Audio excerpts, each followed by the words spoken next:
I know we're a little bit later than what was originally planned, but as it is always the case when we're airside and there's an operation going on in aviation, there is always inevitably delays.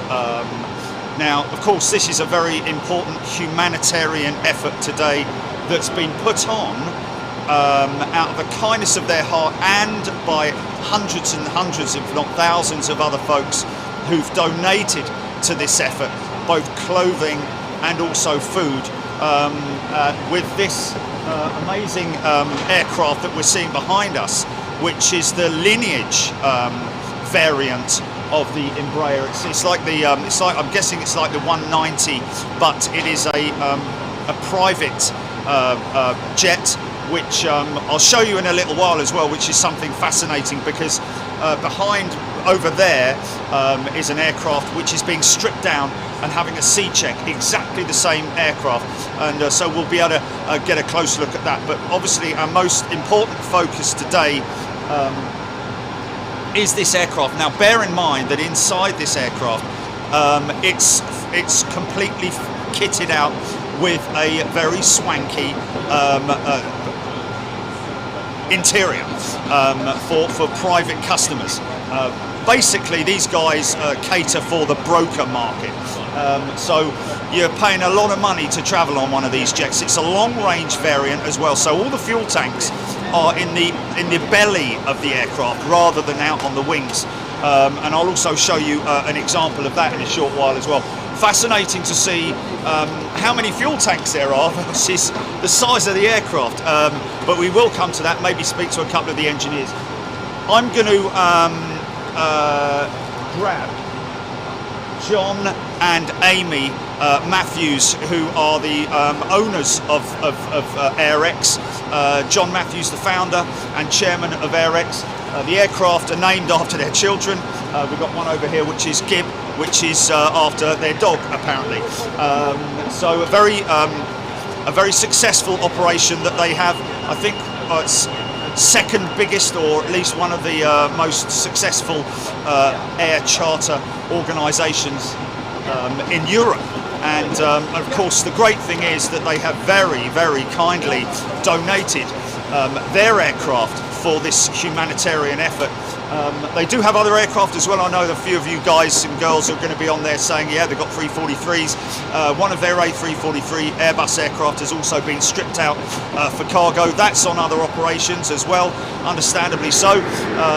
So they put this one on especially, and of course the very important part of this is that they have to cover the seats because they are leather seats, lots of very delicate stuff around, which, you know, the tables, the surroundings and all that kind of stuff. Interestingly enough, and we'll talk about this with Amy and John shortly, is that originally this was, and there's a huge pile out the back there of clothing and sleeping bags. Everything you can possibly imagine, because obviously the weather is cold, but they have actually also now been informed that the demand or the need is not so much now the clothing and the warm stuff. It's more the food. They're running out of food, so they kind of switched tactics, and now they're loading up with mainly food on board this aircraft. And of course one of the big challenges that come with something like this is weights and balance. We've talked about this before in terms of fuel versus what's on board inside the cabin. You have to weigh every single item here.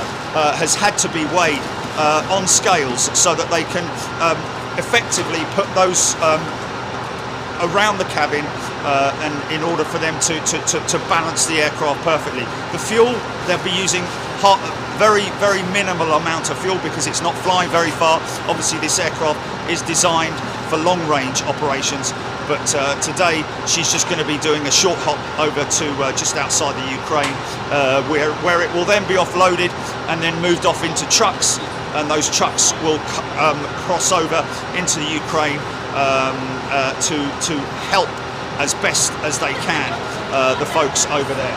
So what I'm going to do, let me just, if you can bear with me, everything okay, Jilly? Everybody happy? Yeah? Okay. So I'm gonna grab a quick word with Amy and John, if I can. If you can bear with me, folks.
So John is on board the aircraft right now talking to one of the pilots. Obviously the big discussion here is balancing the aircraft. Crazy to think that each of these... Do my ears look really big in this, Jilly? Do they just simply pointing out, you know?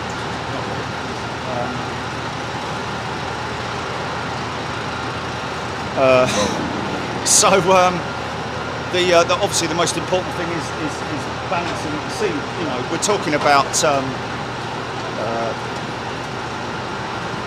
mean, this just covers like a handful of people. It is just amazing to think of the humanitarian efforts, and I think these guys, they've got more than they were expecting, and there's going to be other truckloads of stuff as well that's going to be going across by truck.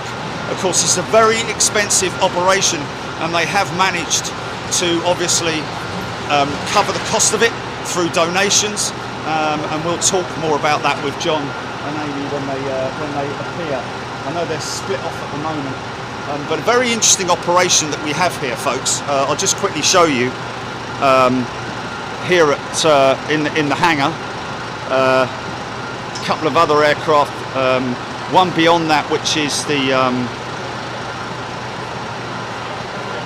Mitsubishi regional jet, the other side of this Embraer, which are, these guys are all going through maintenance checks. You can see that one over the other side is just a couple of days away from finishing. However, and here comes another. So nappies, food, some toys for the kids. Here's John. So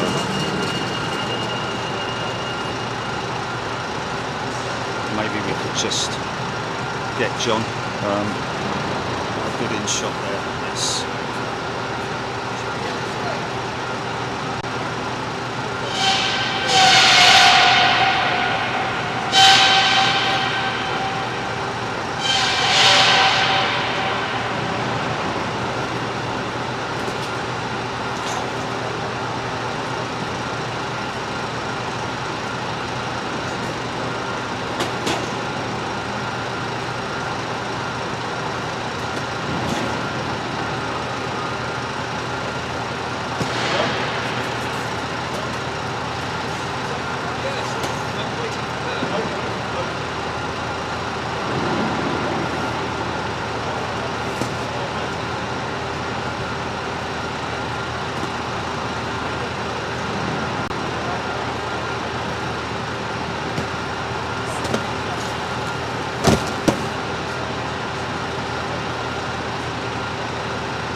folks. Sorry about that.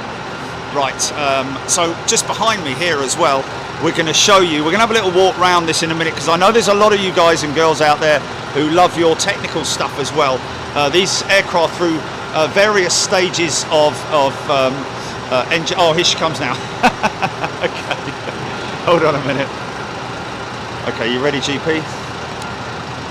So I'm over to here. You good?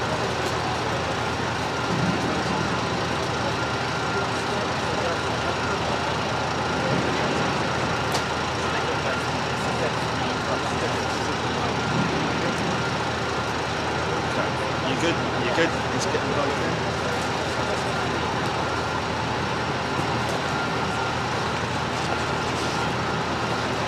Okay, folks, just want to come in a little bit. There you go. John and Amy, how are you doing? Good, good. Thank you very much for giving up your time, obviously. And the amazing thing is that you're giving up one of your aeroplanes for this effort, which is how did it actually come about? The crisis started to unfold, and from my memory, I was in the living room. My wife said we need to do something, which usually translates to we are doing something, and then this happened. And I think that describes my involvement. Yes, yes. The rest really is my mother-in-law's garage started to fill up, the driveway, basement, hangar, space, volunteers, and the rest really is everything really is down to Amy how it's happened. Yeah, yeah. So Amy, it all started. How did the word spread in terms of what you were looking for? I was one of the mothers of babies. Most people was sent a link. Sorry. That's okay. Was sent a link asking for donations because there was a van travelling to Poland. It was just mothers and babies at that stage, and we started collecting, and it just grew and grew and grew. We soon had too much for the van, and that's where the plane came in.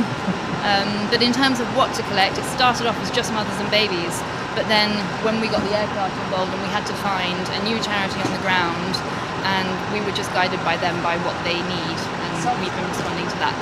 And I understand that you've kind of been overwhelmed, but also that the urgency has sort of like switched in terms of from clothing now to food. Yes, is that right? I think it depends hugely where the aid is going to. So I know Poland have said we're inundated with clothes, whereas the charity I'm working with in Romania is saying, we've got people who are freezing, please bring as many coats as you can.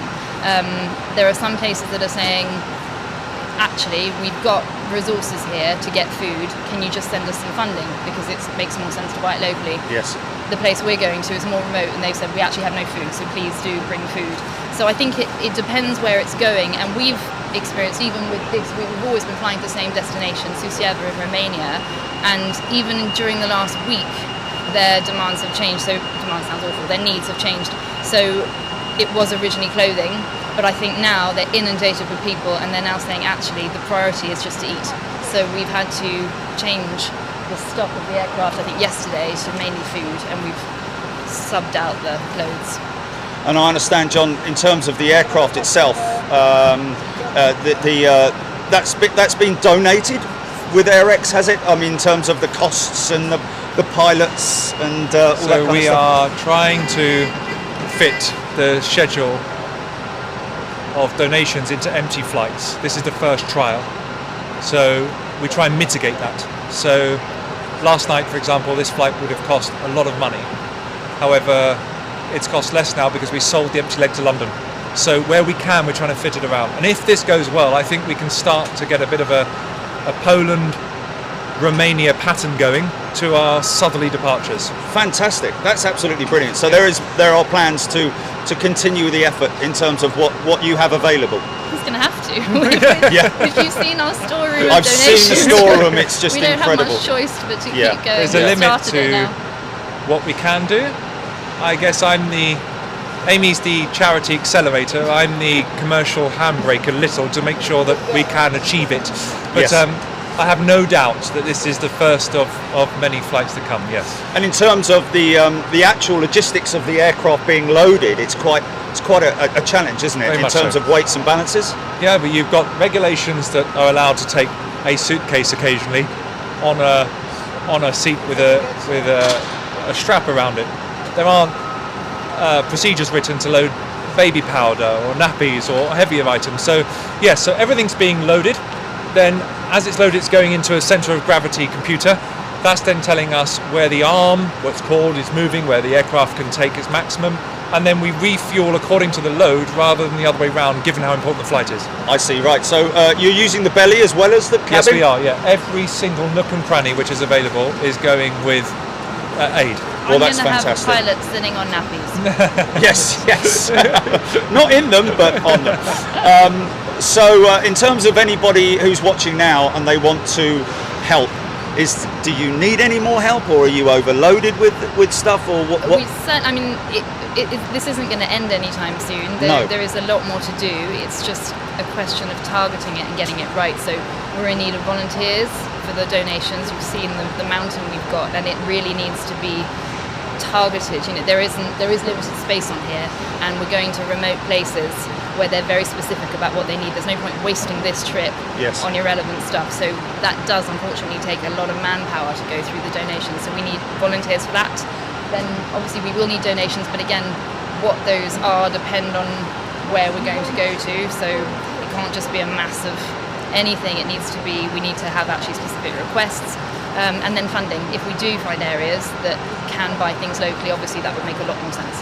Good. So, yeah. So we will be able to maybe help out in terms of posting any links up or anything like that a little bit later on From what I've seen, folks. if there were more volunteers to be able to sift through what's coming into the donation area, I mean, for example, matching what's inside the box compared to what's written on the box seems to even be... Apparently we have a company in Canada wanting to donate food. Right. So this is all happening now live while we're talking. So we will will continue to talk after this and pass on anything we can and pass on to our audience any links and for getting hold of you guys. But I understand and appreciate you don't want to be inundated with hundreds and hundreds and hundreds of emails and all that kind of stuff. It would be better to have some kind of a link where they can just support it. We'll create a link, I think, around a controlled event. Yes. But I would imagine it will be pretty soon. Yes. The seriousness of the flight seems to be elevated somewhat when you see baby powder and nappies on board. That's, I think, for me at least, that really chokes you up when you think this isn't just clothes, which are by its own means serious, but to think of babies in need of those kind of fundamental things, that this is incredibly important. It's survival, literally survival, isn't it? Yeah. Guys, thank you so much for doing a wonderful job. Thank you, and we'll maybe chat with you later and watch her take off as well. Thank you very much. Thank you very much indeed. Speak to you in a bit. Cheers. Okay, there you go, folks. Everything all right on that, GP? Everything okay? So we do have apparently lots of people offering stuff. Thank you, folks. Lots of people wanting to volunteer.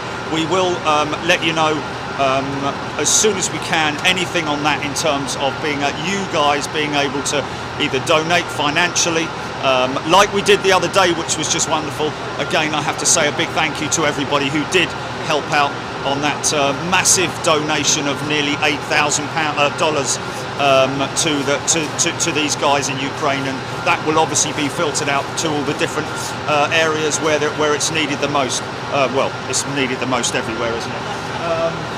So these folks here at AirX, very successful, like I said, a very successful air charter company, generally dealing with the broker industry.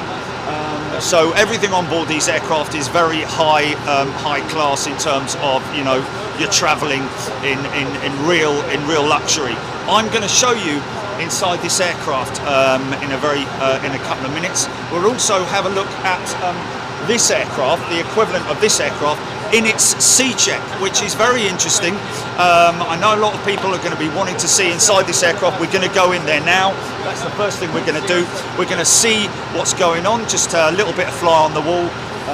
The cabin crew, the pilots are actually helping out in this operation as well. So it's all hands on deck, and it's a wonderful thing to see. So let me grab the camera. I'll grab this, because this is you in here.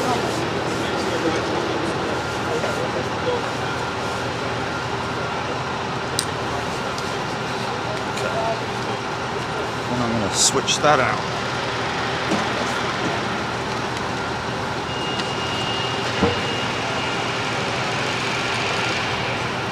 to there. Okay, GP, we're going mobile.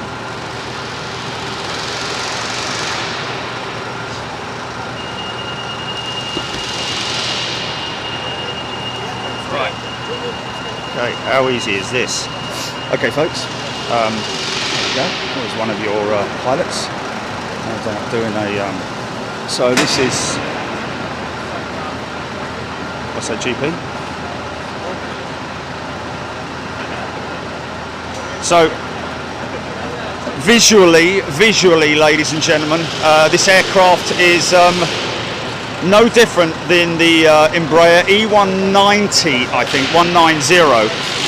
The difference between this aircraft and its passenger, should I say, variant, is that the fuel tanks themselves are located in the belly, literally because of the amount of fuel that these things can take for long haul operations.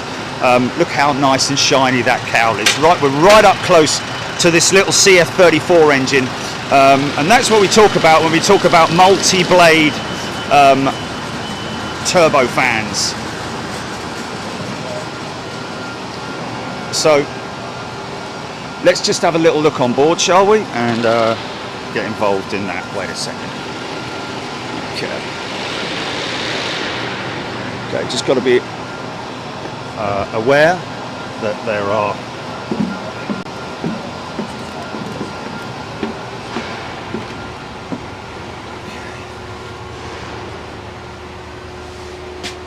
just have a little look inside the flight deck, which is what a lot of people like to see.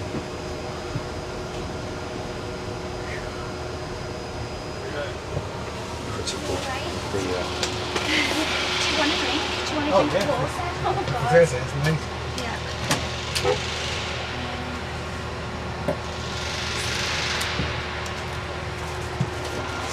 Isn't that nice? I think that's the pilot's son who's okay, folks, we're just going to have a little walk around here. Now obviously, because of all the stuff laying around in here and being loaded up, we won't get to see the let's just have a little look and see in here. These are all volunteers, folks, which is a great thing.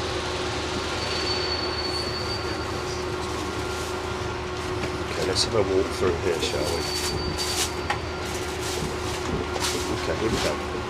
So as you can see, this would normally be a very open area.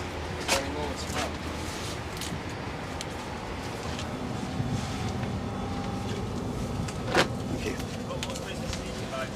I think that might be it.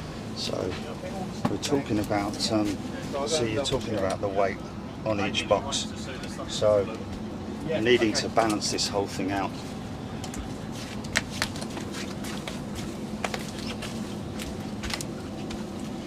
We'll have a little look at what you would normally, these seats obviously covered in blankets to protect the leather, because they are leather seats.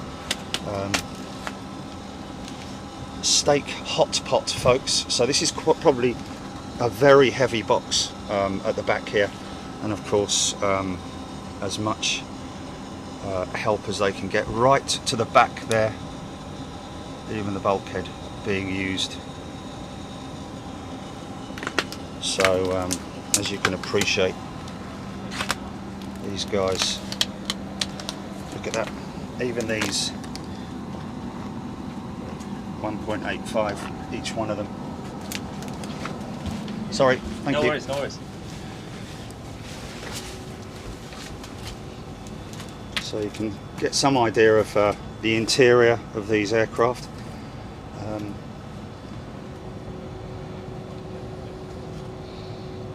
But most important thing is wonderful donations. The wonderful donations. Okay, let's move down.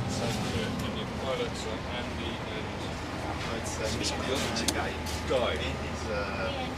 Engineer. Okay, Guy and Alessandro. Yes.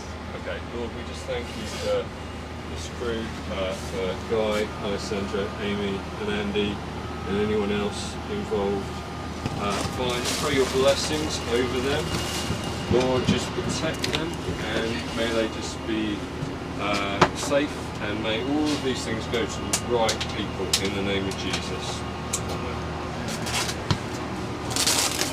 Sorry, I came in halfway there. Just pray for you. Just praying for the flight. Yeah. Thank you. Right, gents. Thank you. So these are Okay, coming out of the aircraft now, GP.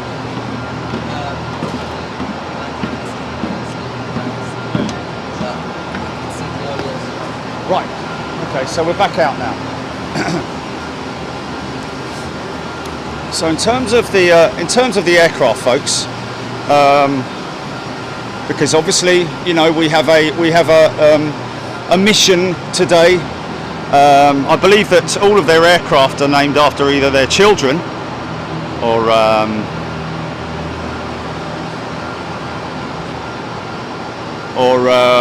that one, which is named after the dog, Gibson, I think, or something like that.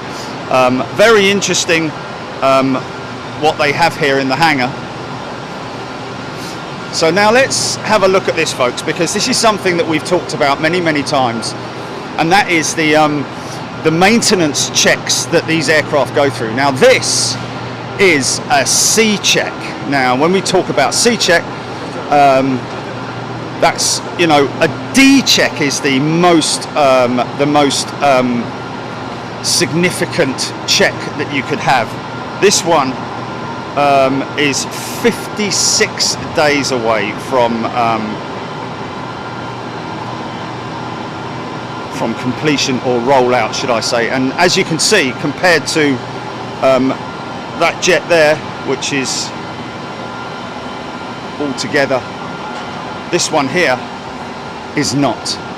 As you can see, so much of the components have been removed for inspection and testing. Interesting to see when we talk about the APU, the auxiliary power unit. That is the APU for this aircraft, a small jet engine.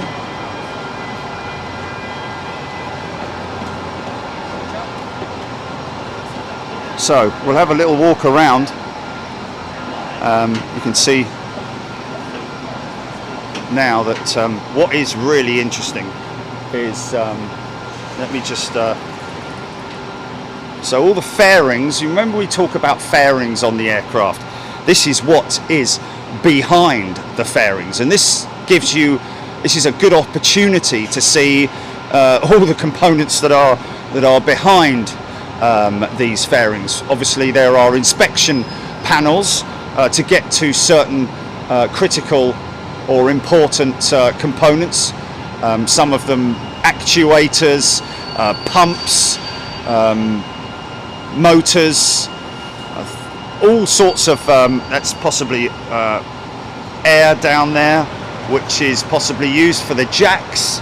And when we talk about the jack screws, which are these here, which control the flaps.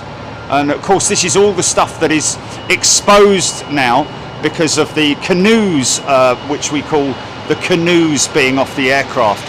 So you can see right up inside the aircraft, inside the inspection, that's the inspection panels there for the fuel lines and so on and so forth.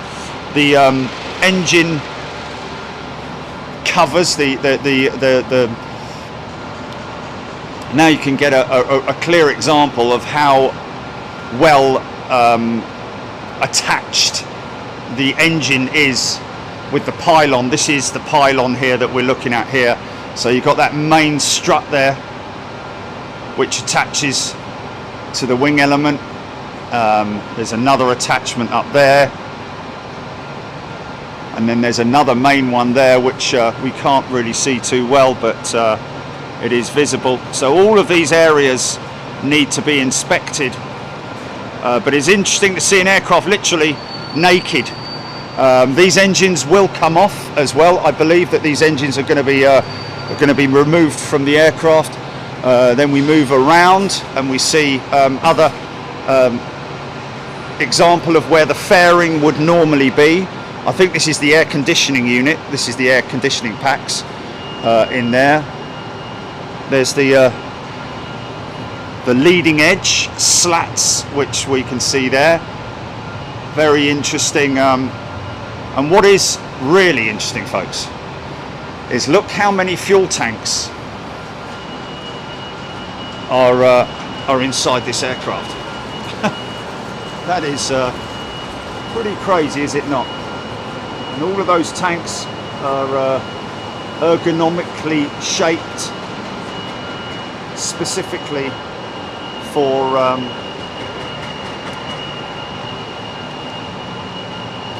carrying the fuel and fitting.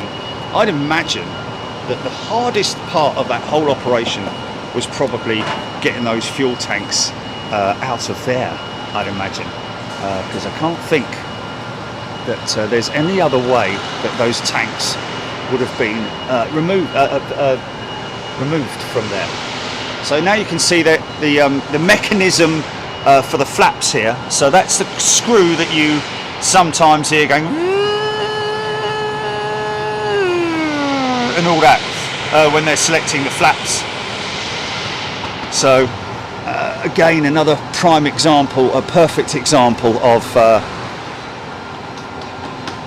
how these how the canoes cover these assemblies, because obviously that whole assembly is you can see where it slides, where that will slide down through there. Very simplistic, it's got to be said. It's a bit like you know, those things you used to have at school where you sort of like start on one corner and end up at the bottom corner, and how the chain moves through those different cog systems,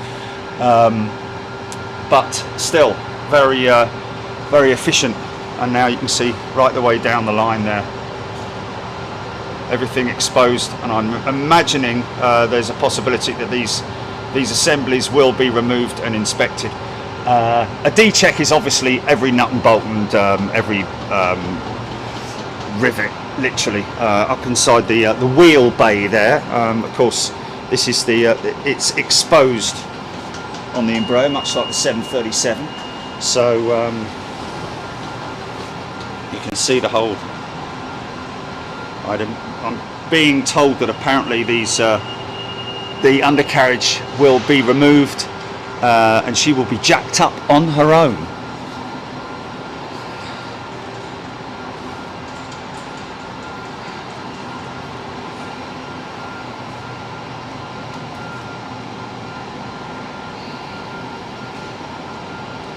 So let's have a little look on board. So they have some of the componentry, as you can see.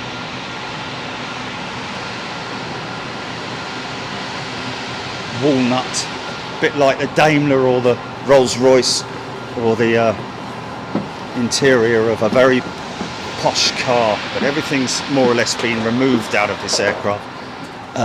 Pilot seats have gone.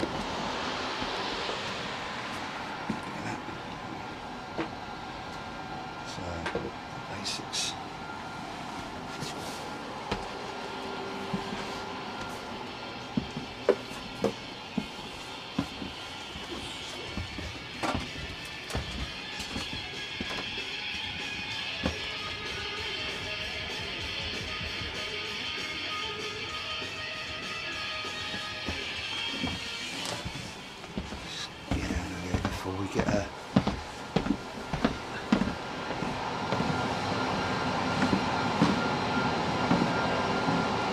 So this is actually Air X's hangar, so it's exclusive to them, and they park their jets up in here, and maintenance programs,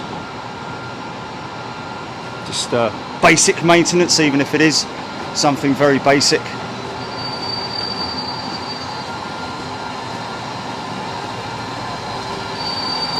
So this is what we're talking about with the canoes. We talk about the canoes, remember, folks? This is why they're called canoes, because it looks like a canoe. So those are what cover the mechanical moving parts There's a long shot of it there. And now if we move over to the other one. Oh, a sponson, is it? Okay. We're going to go soon. Really? Yeah. Okay, we are ready to go, apparently, folks. We are literally ready to go. So now you can just quickly, before we... So there's the aircraft. With all its panelling and the fairings in place. You can see the inspection panels there. So, apparently we're all ready to go, ladies and gents. They are the sponsons, I'm being told, not the canoes. I think the canoes is a crude name.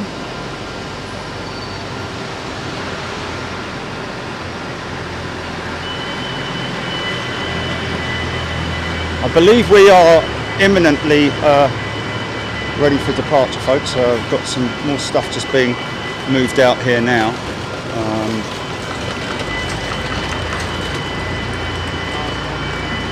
So this is the last one, ladies and gents. This is the last one going on board now. Oh, my boots come undone.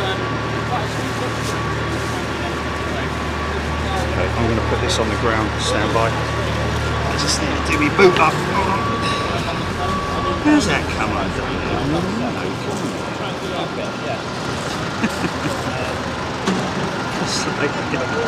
Really?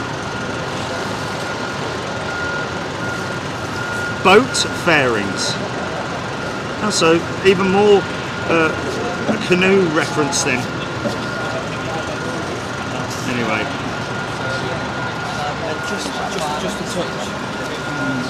The kids have written something in Ukrainian. I don't know if you've seen it. The co-pilot's village and the children of all. You've seen it. Yeah, I got it. Thank you. That's the BBC there, folks. It's Jack, our man. Thanks, Jack.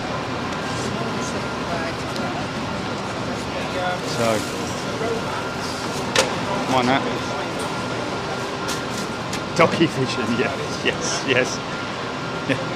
Now my other boot feels loose because I've done the other one up tight. Hold on a minute. For God's sake.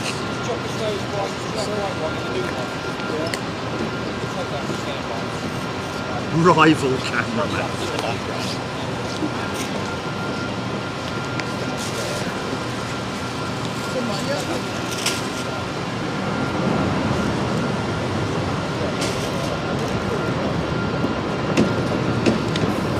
That's hilarious, mate. I've just tied my electrical lead up with my tip boot lace. That's just cool doing that for the try. Oh, okay, here we go.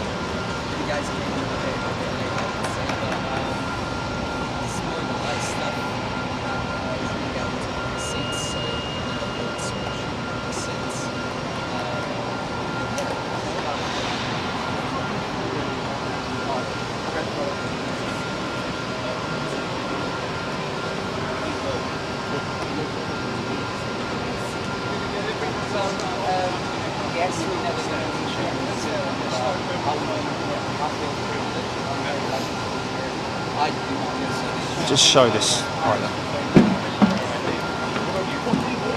Meets on a Friday evening, so we went and spoke to them yesterday and asked them really just a little bit about what they understood of what was going on and how they can talk children to children and try and understand what they must feel if they were going through that. So what they did was they made these messages of hope really, and they converted their messages of English through Google Translate into Ukrainian, and these children are from age 6, 7, 8 and up to 15, so we had a very broad range of messages and understandings, but I think it was a very important thing to do. So that's what these are.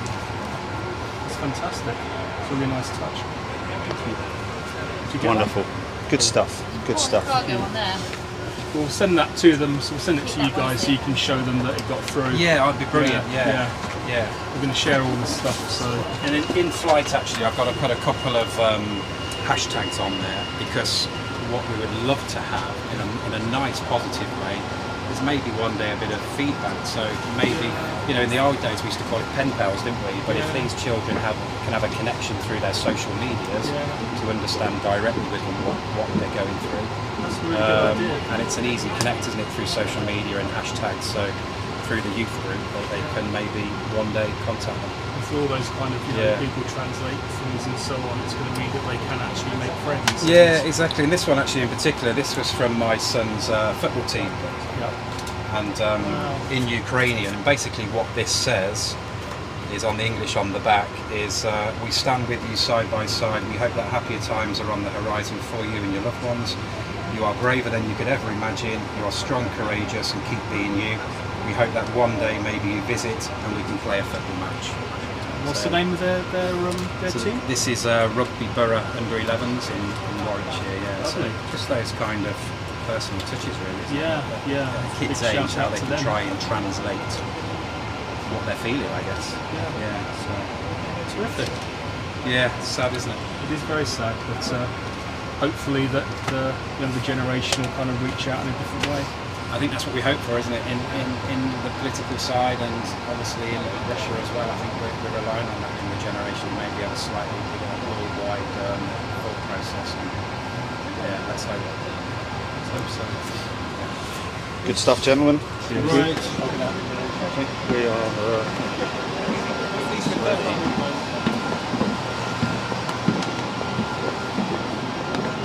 I was wondering if we could have the crew on the stairs and then we'll start around.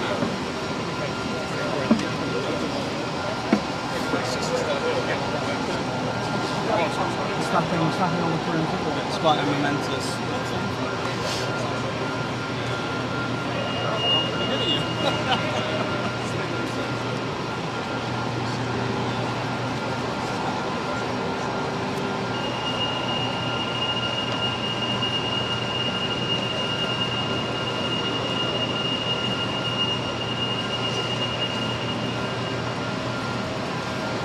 Oh, that's okay. That's okay. Yeah, it's all right. That's me touching it. That's fine. It will stop. It will stop. It will stop.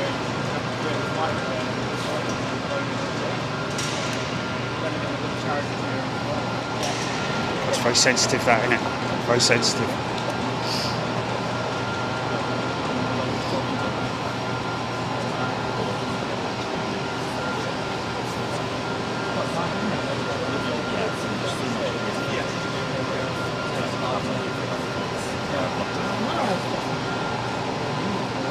A lot of what? Yeah, the crew on the stairs, and then maybe should be at the top or the bottom of the stairs.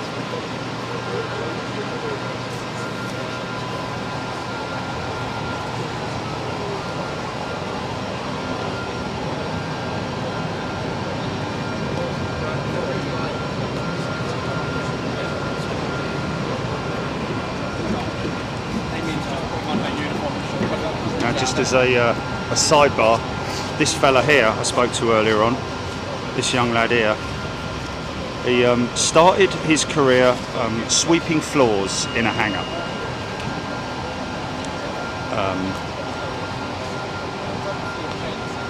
And is now a pilot. He can fly an aeroplane, ladies and gentlemen. And now he's working in the maintenance. He works at Duxford as well. So he loves his aviation, but that just goes to show between, you know, paper rounds and sweeping floors in hangars, he managed to get himself a pilot's license. So good on him, you know, between school hours, obviously studying and doing all that hard work. Like I've spoken to so many youngsters about, just keep plugging away at it. Work hard, and your efforts will be rewarded. And that is a perfect example, that young gentleman right there.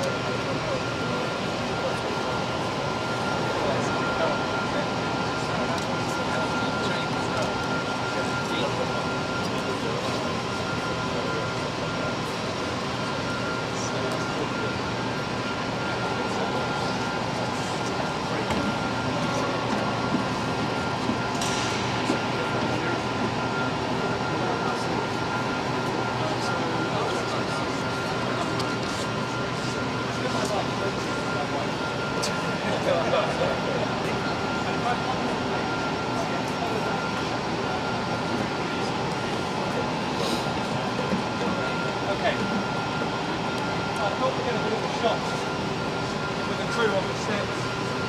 It's not often that we get a chance to be in something this meaningful. I mean, it's about as real as it gets.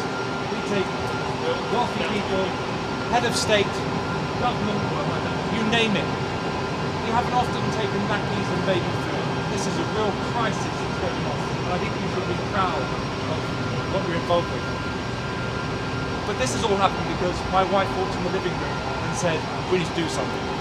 And I think it would be wrong not to mark this with a round of applause for Amy, who has gone through such an extent, publishing her mobile online, taking charity calls, fighting with airports, and today this happens not just because of all of us, you, but because one person had a huge determination. To my wife, thank you very much.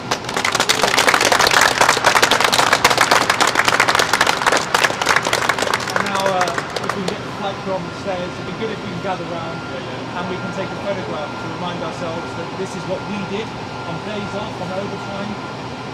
You've all gone to such an extensive effort to get here. And the ones we get done,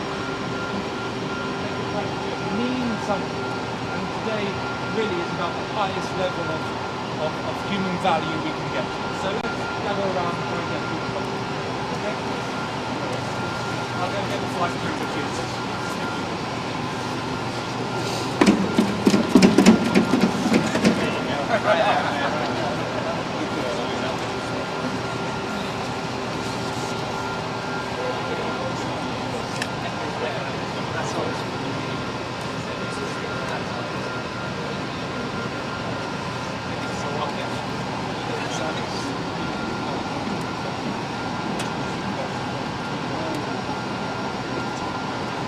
So I'm guessing these guys have given up. Have these guys given up their time voluntarily? Yeah. Absolutely fantastic. Some are on overtime as well. Yeah, fantastic. Perhaps we can get two other gentlemen who will do nuts and hips, because you tend to half the hips, half the nuts, so just spread up a bit.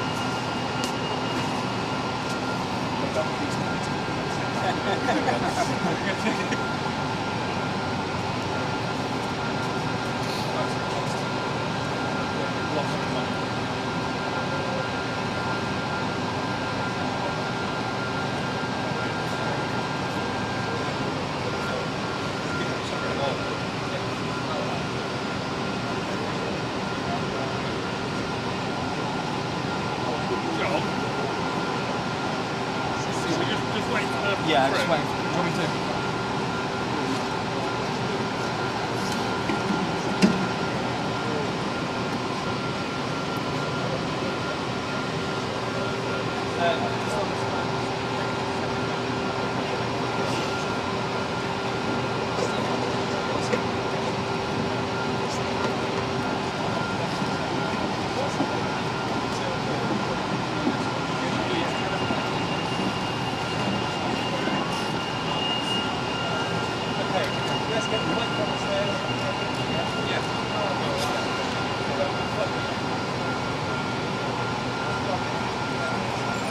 Everyone, I don't want one face in the seat. Everybody ready? Eyes on me, please. Okay.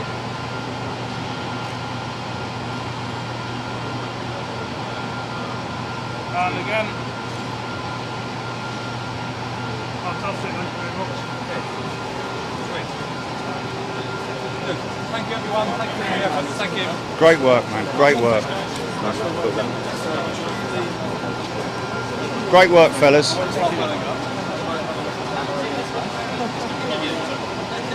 won't see you, so you're all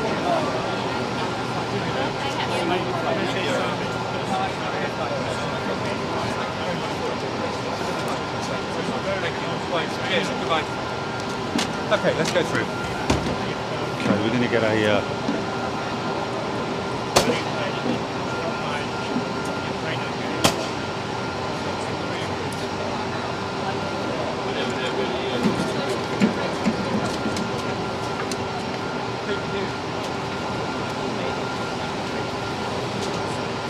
Yes, with John. I think that we have a... I think that we have a one of the robotic tugs, which will be quite interesting to see.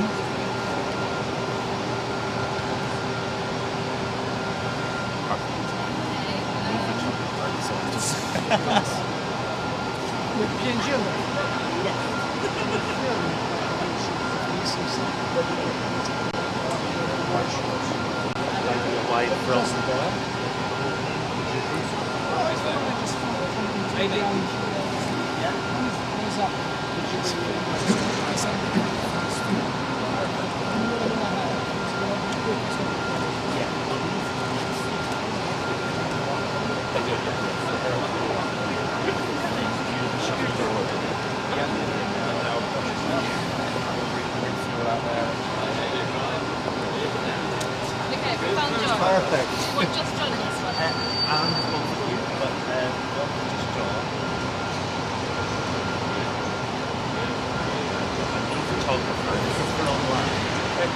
We're not cargo operators, so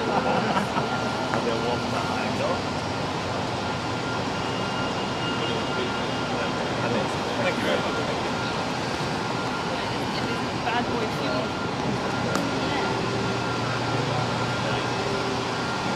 Well, I think we've all been treated to a good example of a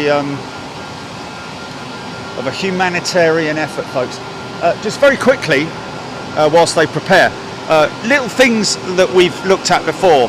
One of these is the vortex generator that you can see here on the side of the engine, which basically throws that vortex up and over the wing that we've seen a number of times, where you see as they rotate, you see that vortex very clearly going and travelling over the wing. So this basically is to clean up and direct the air around certain components of the engine or parts of the engine which have a dirty air.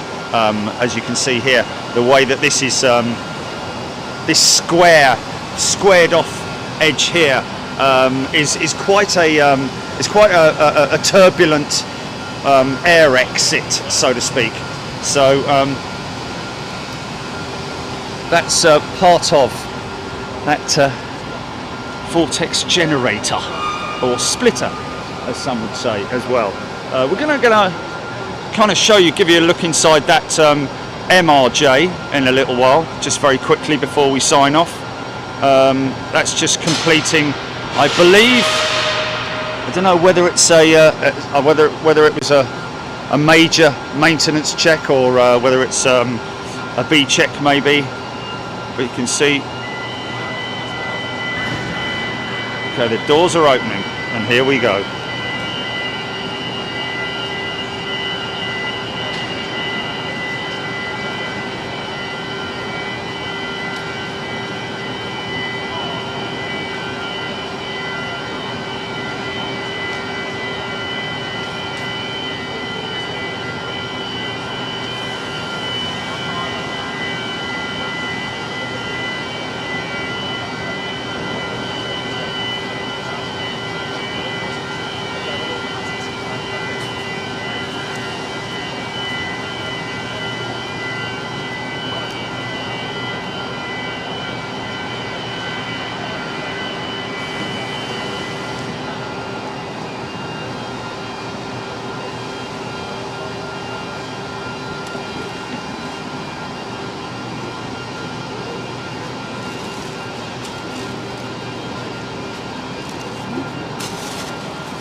Are you?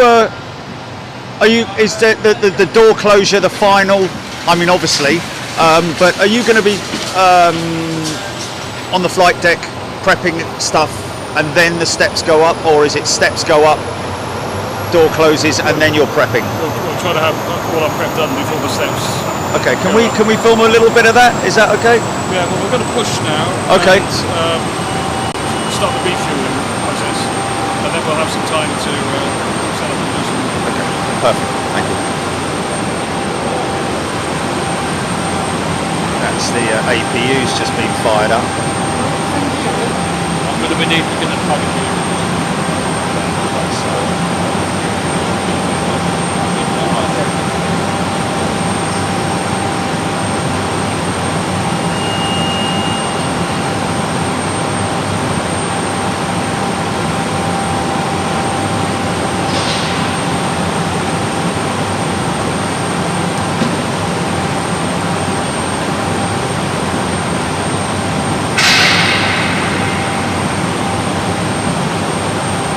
Its own compartment. It's very style.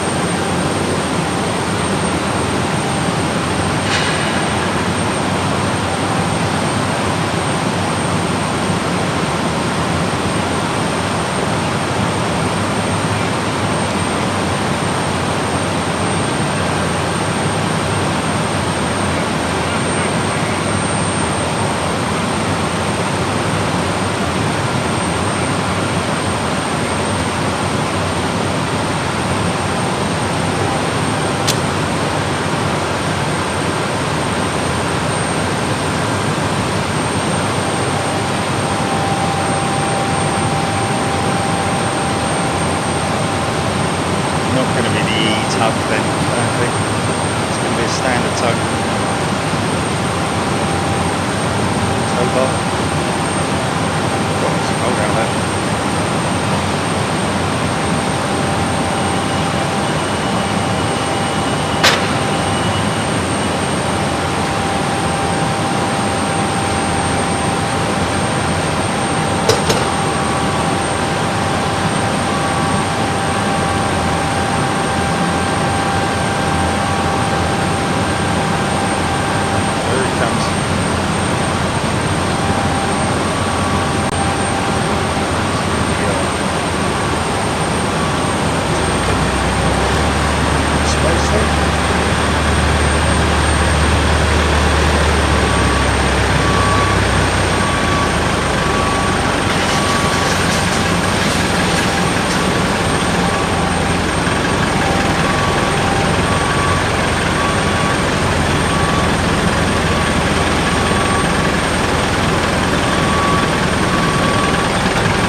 Sorry. Yeah. No, that's me. Yeah.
Okay.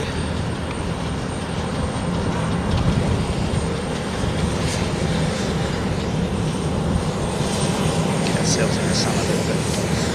There we go, that's better. There we go. Blue line's our limit, that's good.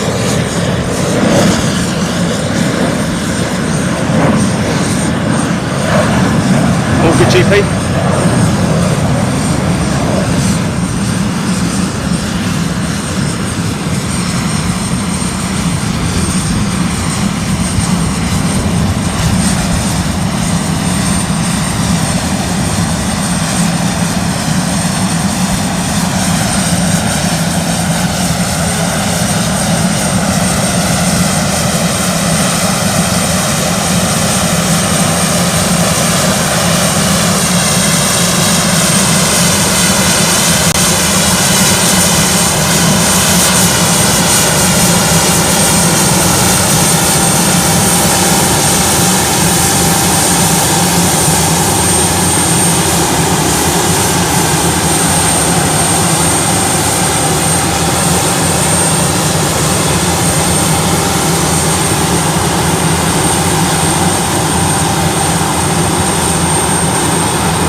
Fueled up out here. Okay.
See if we can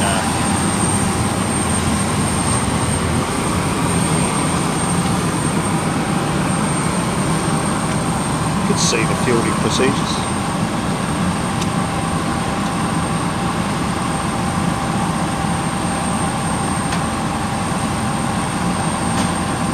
Very clever setup there.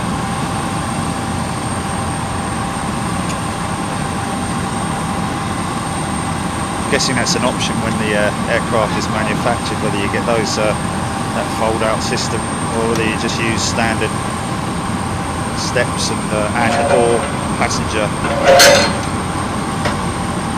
Got both options then, really, haven't you? I don't know if that's a standard feature. Looking very smart, looking very good indeed.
Yes, mate. Sorry, mate. That's all right. I was trying to get it on in one with. All right, got while it. you were filming. You all right? That's it. Got it? Yeah. Nice one. Lovely. Thanks for that. No worries.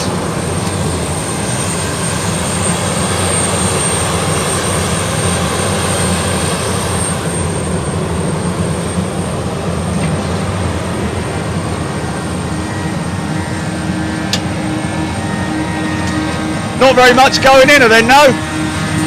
Sorry. Not very much going in her.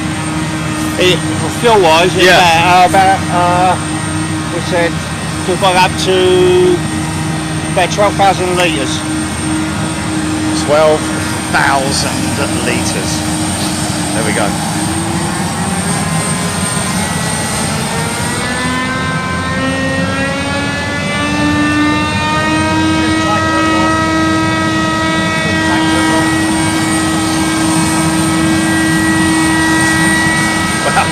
Is that litres up the top? Yeah, that's litres. Yeah. Blimey. Crazy.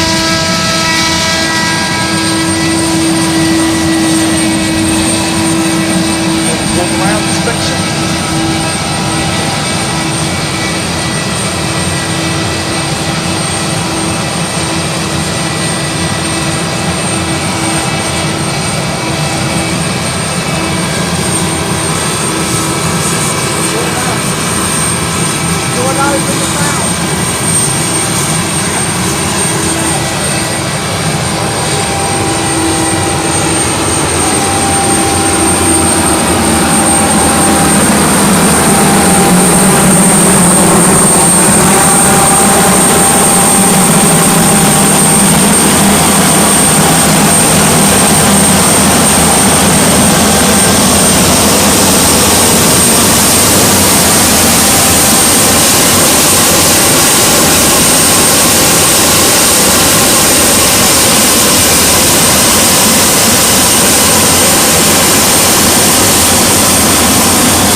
I'm going to do the actual takeoff handheld. So yeah, no, I know. I am very wary of it. We're going to pull on this side now because we've got the train, so we're all good. Yep.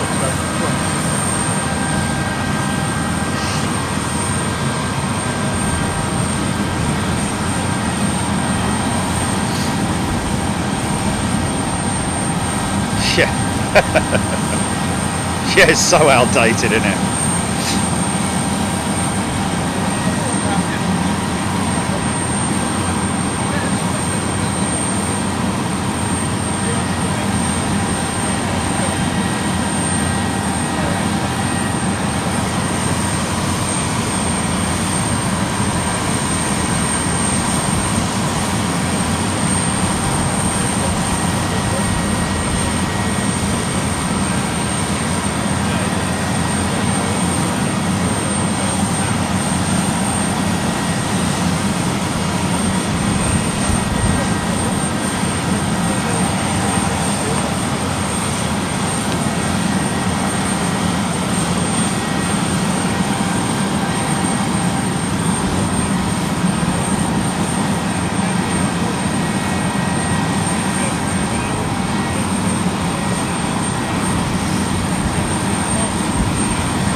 So the fueler's going to come up there and give him a fueling sheet. So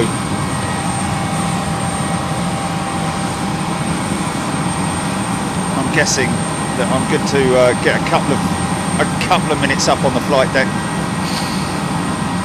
to get a wave goodbye.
I just want to say a shout out, folks, to Jack, who's there talking with Amy and John at the moment, behind the camera there. But he's really done a good job volunteering his own time to organise all the press and the BBC and of course ourselves. So big shout out to Jack, who's done everything voluntarily. Good for him. Really appreciate his time and efforts as well. Nothing like good organisational powers. Teamwork, ladies and gentlemen.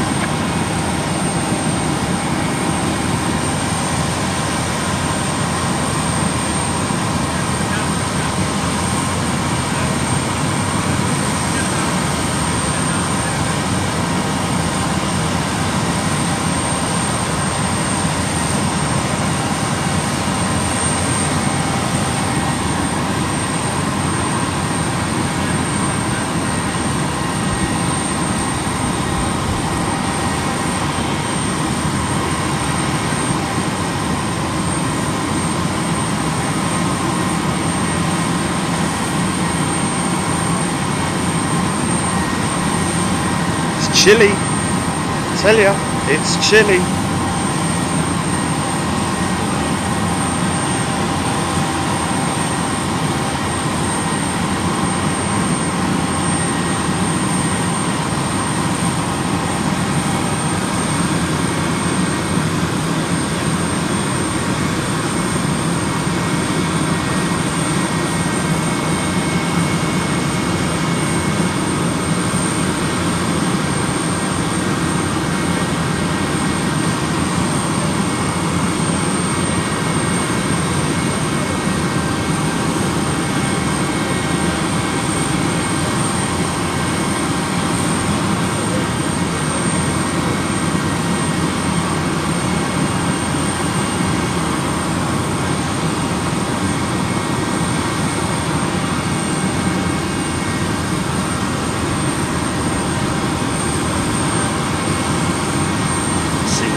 With that fuel.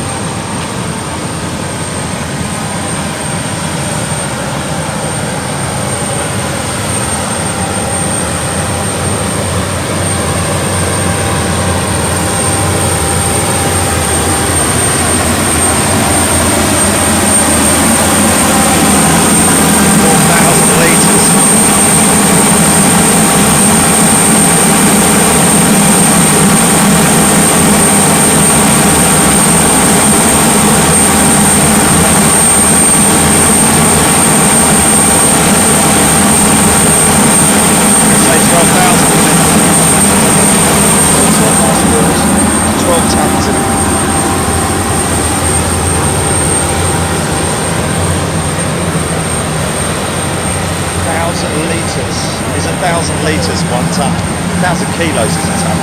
How much does 1,000 litres weigh? Or did he say it? Yeah, no. Liquid fuel.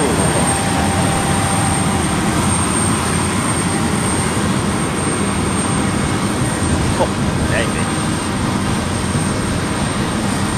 Oh, and that sun goes in. Oh, believe me, really, it's cool.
11's closed, isn't it?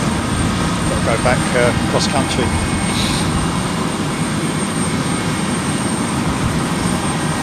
Yeah, 7 to 8. I believe. I don't know if this still is. You can check that for me.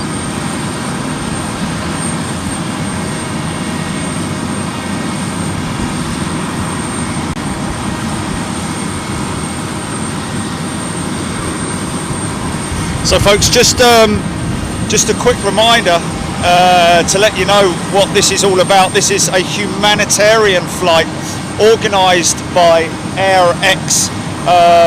Amy and John, the owners of AirX, using one of their private jets to carry food, provisions, some clothing, some warm stuff, sleeping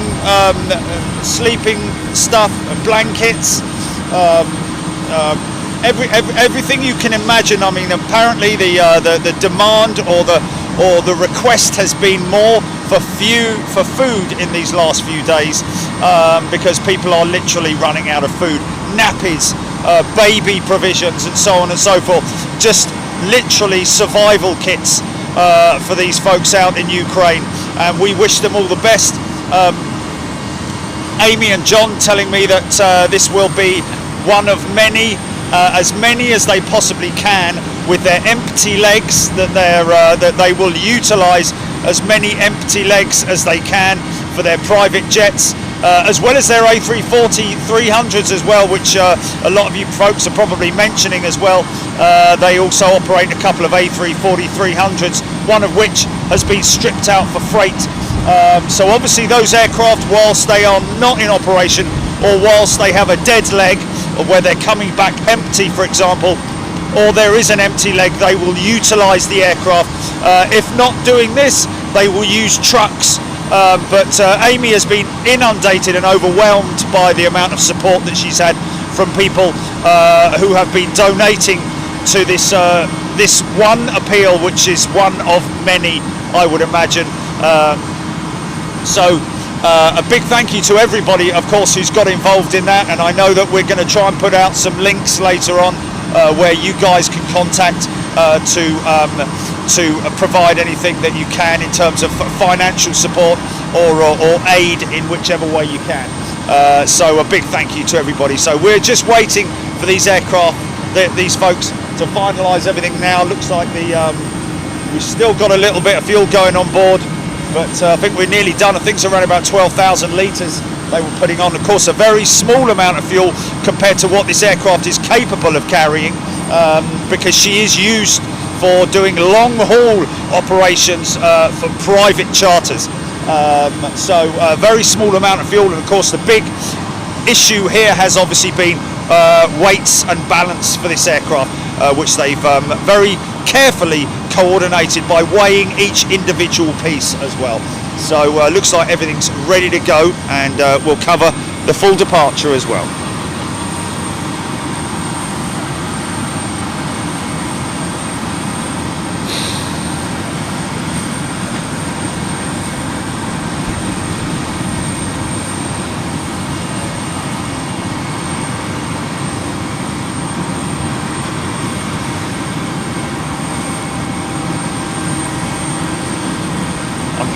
I'm gonna call you back, Chilly, because I bet it's going to cut off just as it's.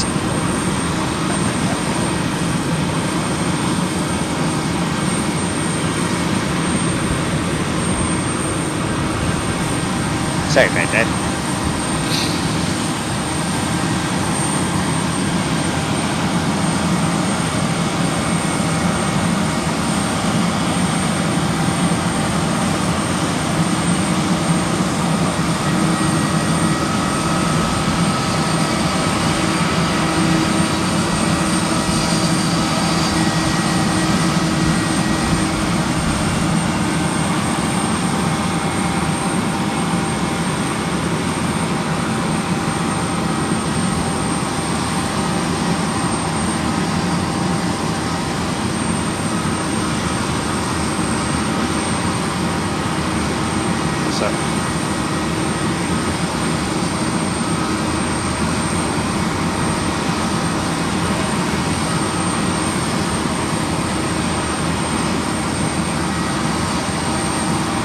Oh, okay, good.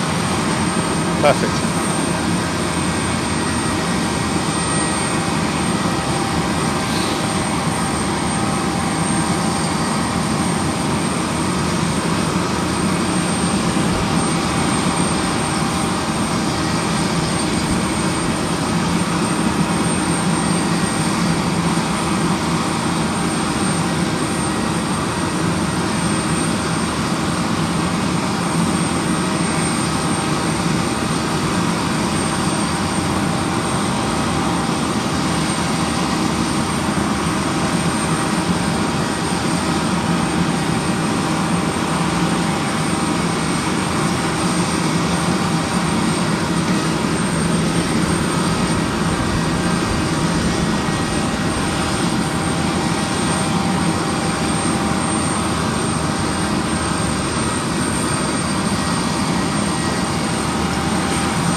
Before they set off.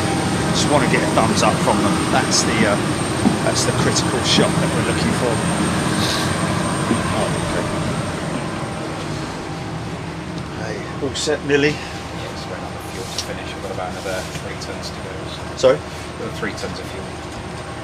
To go, or you're taking on? To go. Yeah. Right. Taking on about 12.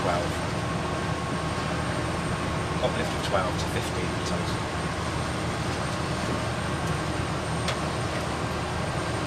And what's your routing in terms of?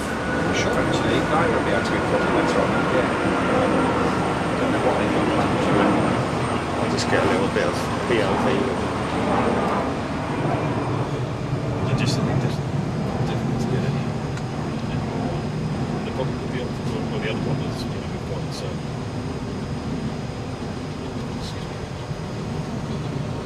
filming there.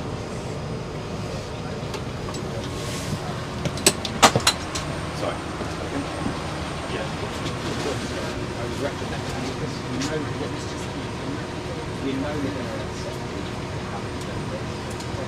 They're discussing the sectors.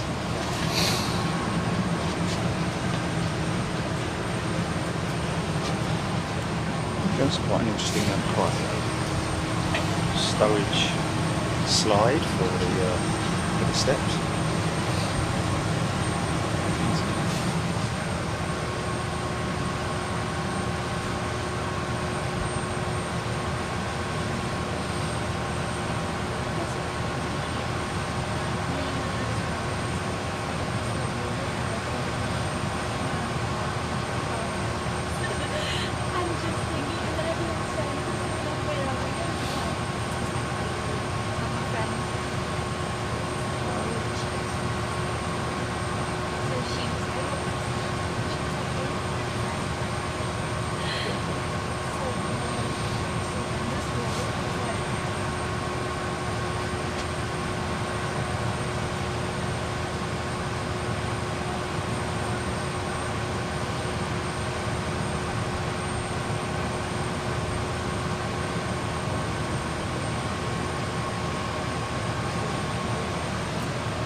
Some little kid's going to be very happy to receive that.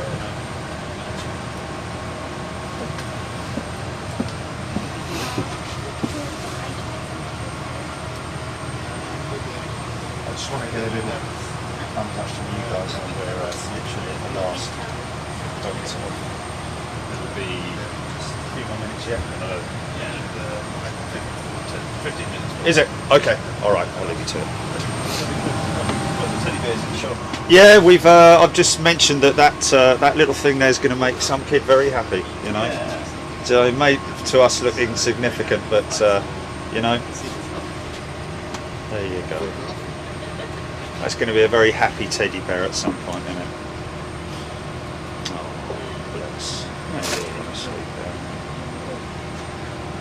Oh, yeah, yeah. No, that's his ears. He's not putting his paws over his ears. That's his ears, yeah. He thought he was covering his ears, yes. I did think that at first. Bless. Sorry?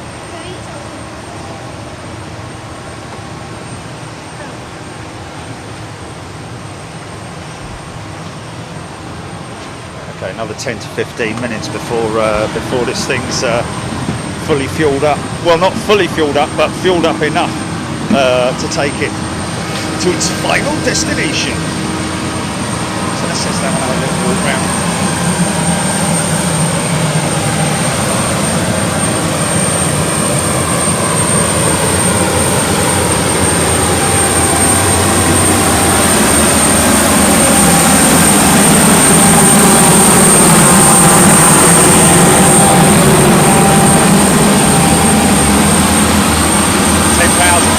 Another 2,000 to go.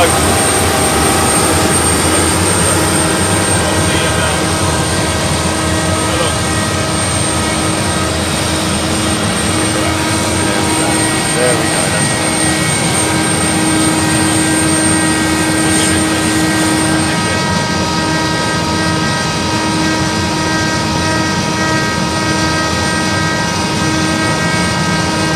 Slowed down quite considerably now. 2,000 to go. Who are you in? Are you in ITN? Sorry? What news are you in? Big Jet TV. Oh, right. Okay. Yeah.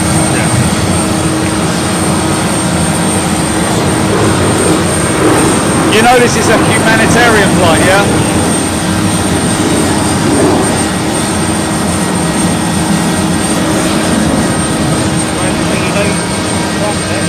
Yeah.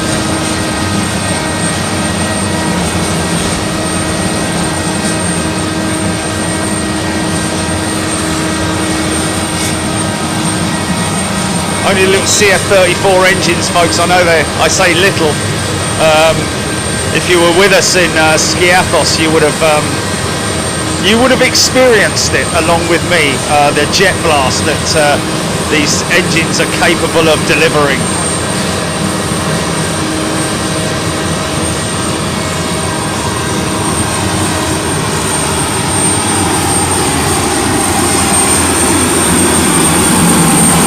Now you can hear that APU.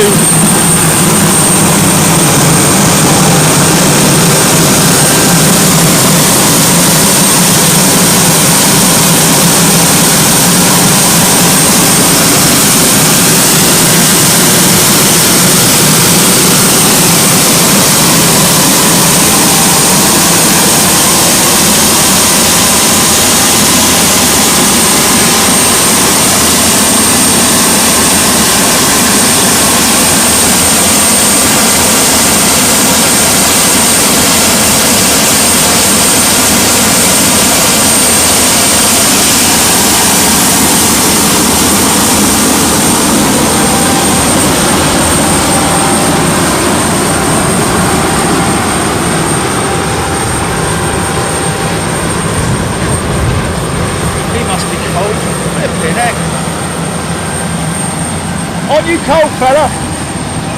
Aren't you cold? Character building. Character building, brilliant.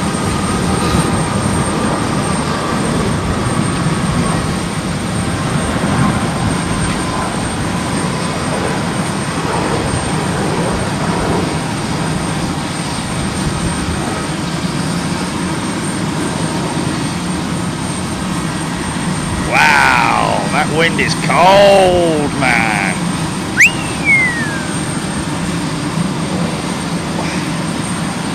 I think we've had enough of this cold wind type sort of like thing now, haven't we? We can move on into spring and get some nice warmer weather. But there's me complaining about that when there's people going through far worse hardships. Yeah, it is indeed much colder. So hopefully this bedding and sleeping bags and all that kind of stuff will go to make somebody's life a little bit easier.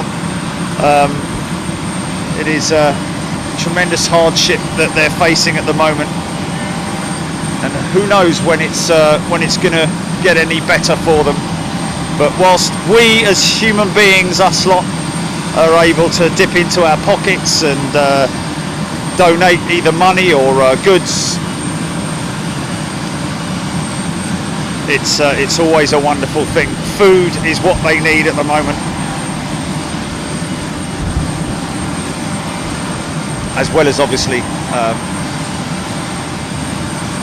clothing, bedding, toys for the kids, just to give them that some little break from what's happening, being ripped out of their homes and their lives, their normal lives.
Like there might be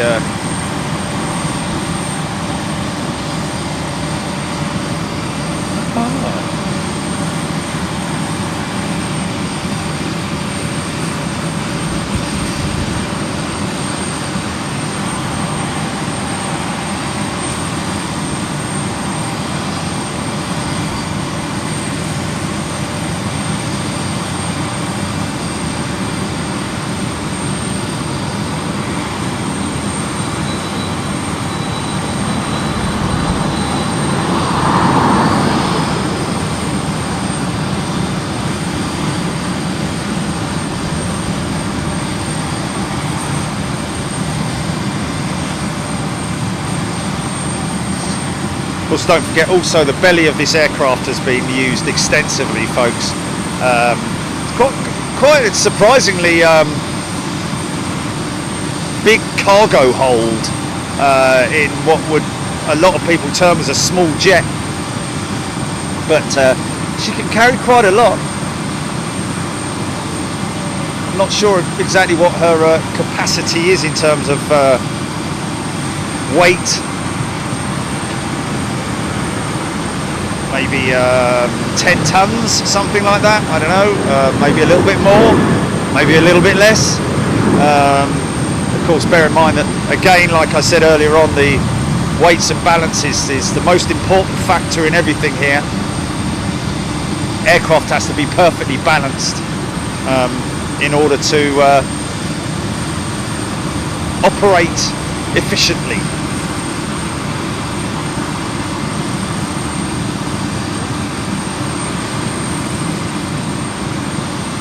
Let's have another look inside, shall we?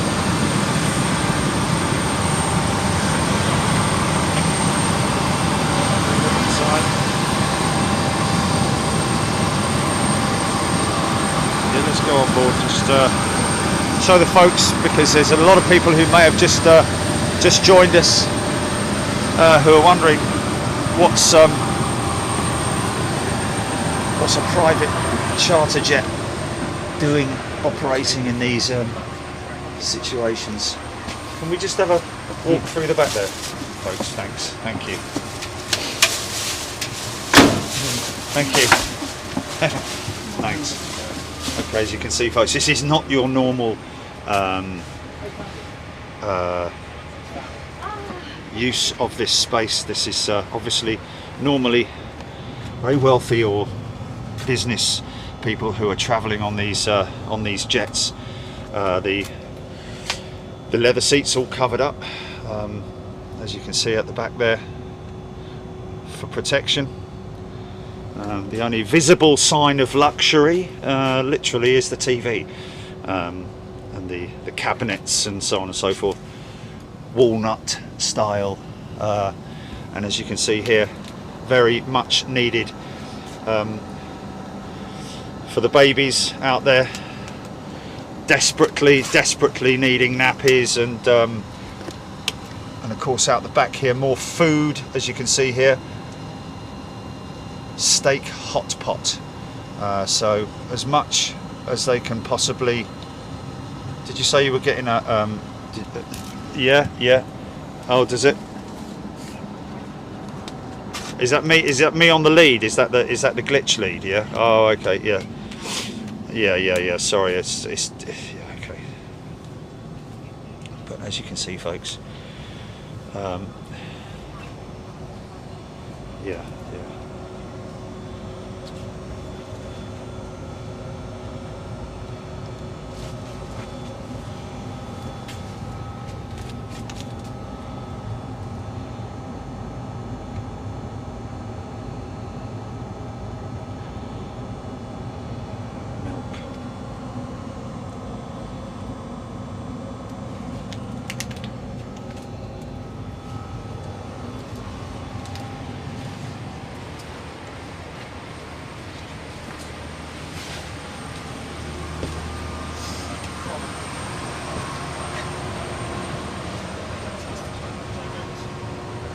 So initially we'll go to Bean, so 1,500 feet.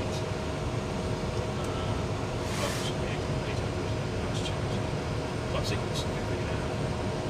Then if we get cleared above 4,000 feet directly, then we'll switch to green. Okay, very good. Just say 100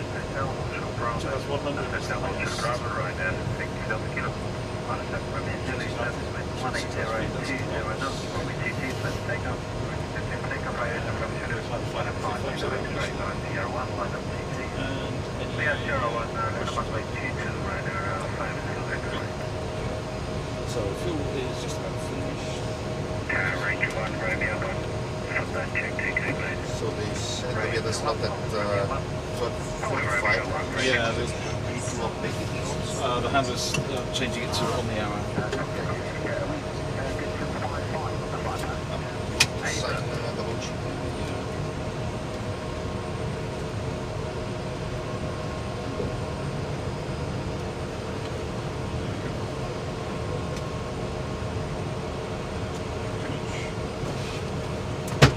Good to go.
All done? Yeah, all fueled. Ready to go.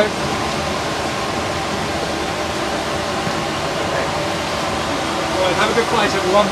Thank you again. Thanks, John. Cheers. See you Bye-bye. soon. Stay safe. Take care, all the best. Thank you. Thank you, have a good flight.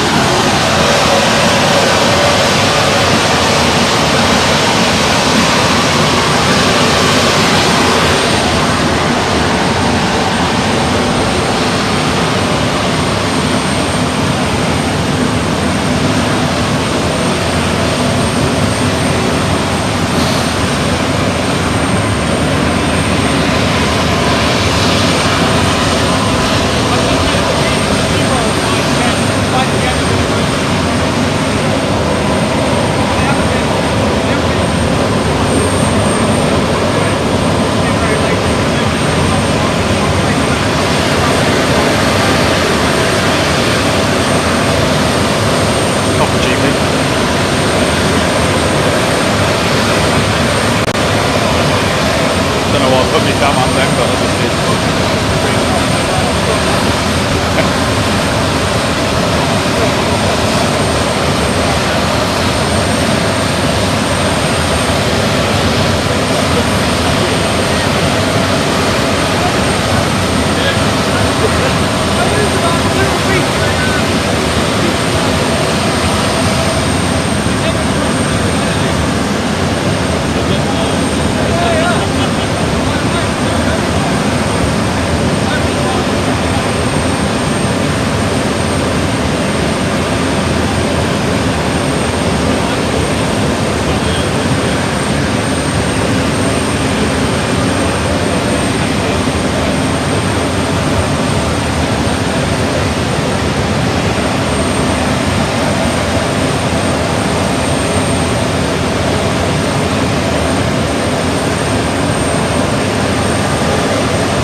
Is this our limit line?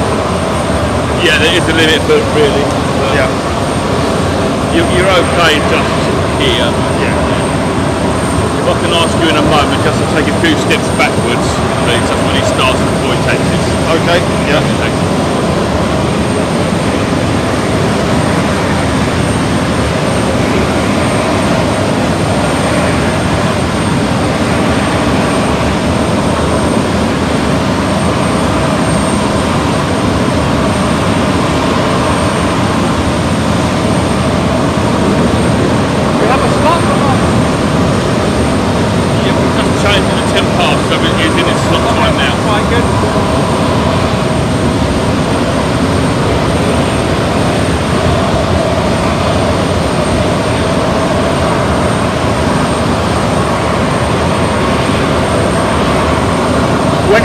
when he's finished his taxi out, we're just going to move forward a little bit so I can get the full climb out. Because otherwise, I've got that winglet in my shot. Yeah, right. Thank you.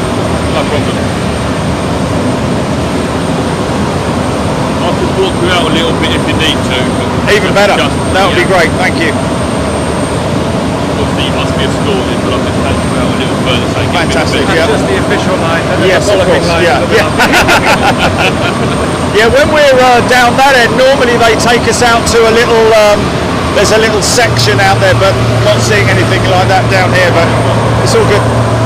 The pollocking line, I like that.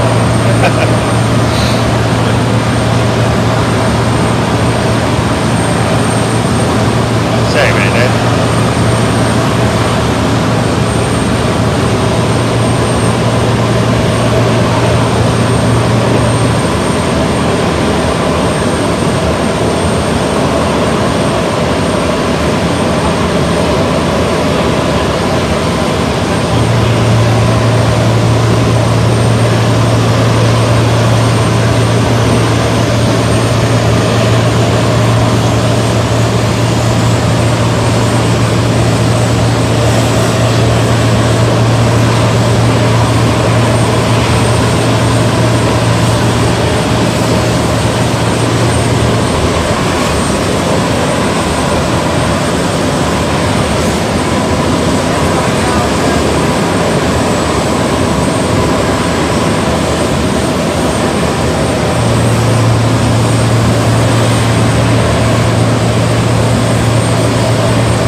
Sorry, what was that?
Buzz Airline, GP. Buzz Airline, Max. Not going to film it because first time I've seen that. Be on the tail. Oh, it's Ryanair, is it? Is it? Subsidiary. Right. Very colourful livery, I've got to say.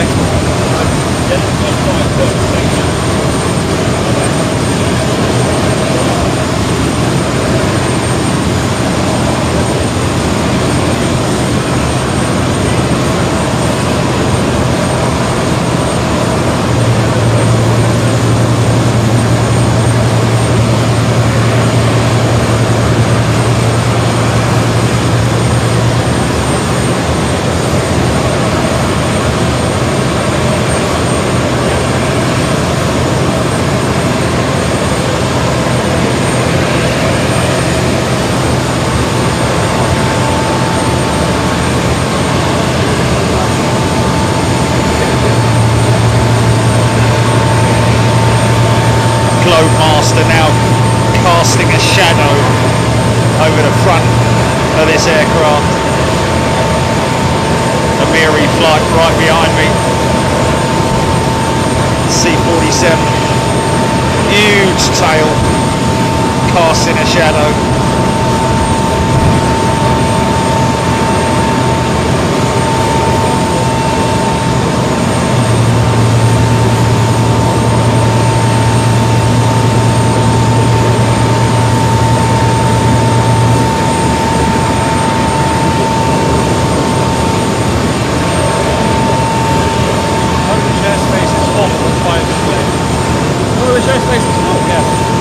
Polish airspace is full apparently. Okay, that's not a good thing. And it mentioned that reason for the delay is Polish airspace is full. Yeah, I just caught that. A little bit difficult.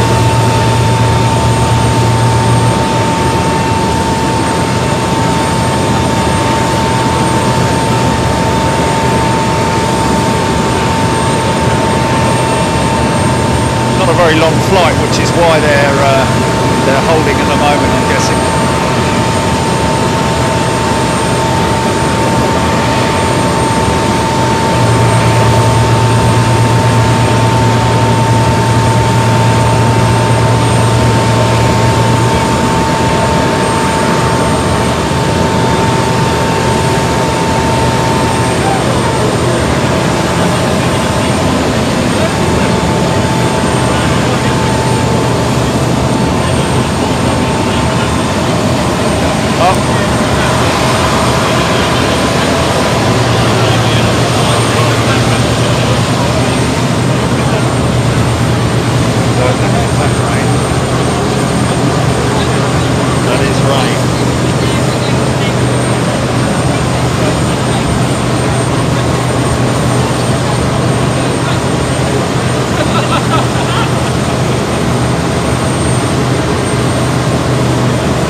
Because of the slot. Is it? Yeah. What, from now? Okay. I'm going to head into the hangar. Yeah.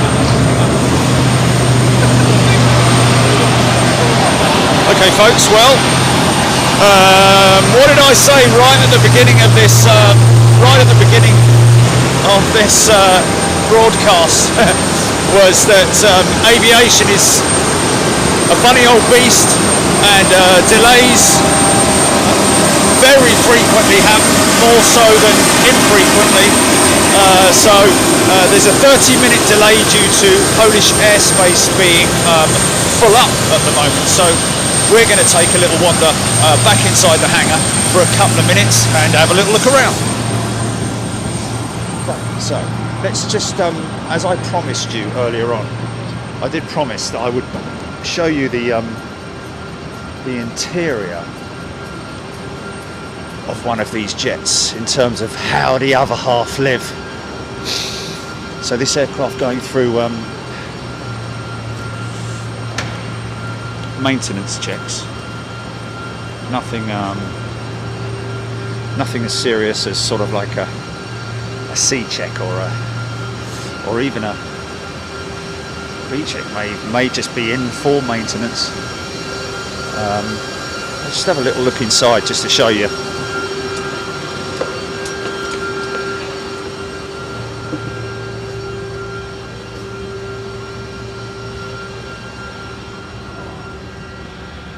As soon as you walk on it, it just smells of leather.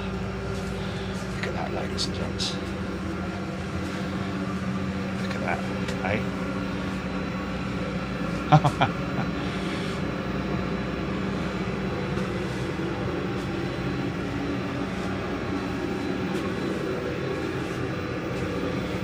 Just makes you think of that show. What was that show that? With not The Apprentice. All I asked you to do.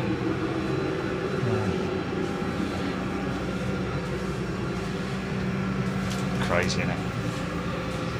It just smells great in here. It's just all leather. It's just a leather smell. Fantastic. Fantastic. Don't think you get the toolbox, the toolkit with it, but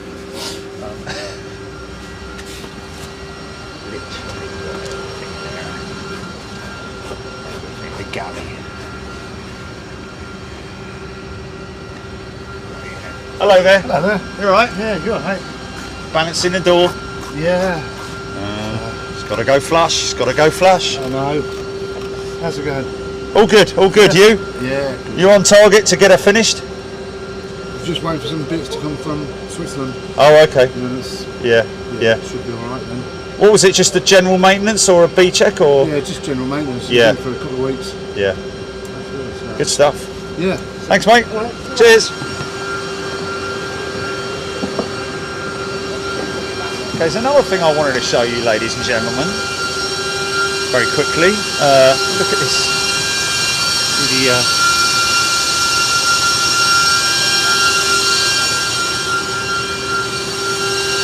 Side. Crazy, isn't it? This is a MRJ, formerly a CRJ, but now a Mitsubishi regional jet. This is an Embraer right here, I think. It's an Embraer, yeah. And what is important, I just want to show you over here. When we talk about this sometimes, when we talk about when we see aircraft with replacement radomes, okay, where the weather radar is located right at the front of the aeroplane. Get through here and just show you this quickly. And it's as simple as this, folks. It's as simple as that. That is what we talk about with the replacement radome. And there, right there, is nothing. What have I said before about what's behind that radome? Is nothing. It's just a weather radar. How crazy is that? Protected, of course, by a I believe it's fiberglass. I believe it's fiberglass. I don't think it's carbon or anything like that. I think it's a fiberglass panel. Maybe alloy. I don't know. Maybe alloy components in there, but look kind of looks. I think it's a lightweight component, but still very interesting to see that is all it is. That's the radar. I think it's I don't think it's a Doppler radar. It's just a. You see all the panels coming off, all these components that are coming off the aircraft, and she's stripped back only partially at this stage. I think the engines are going to come off. Here are the valances and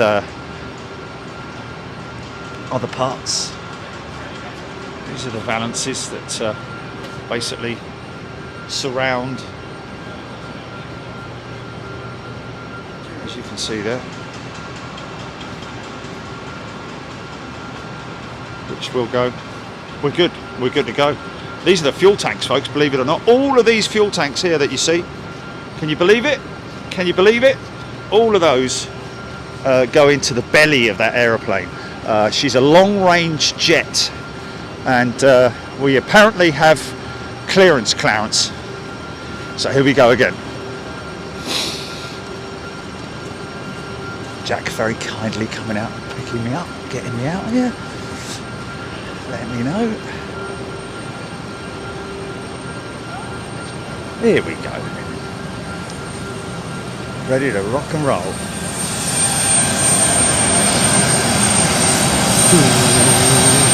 Might even get a little.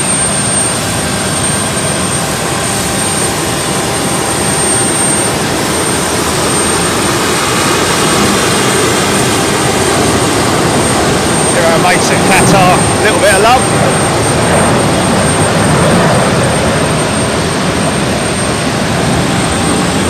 Okay.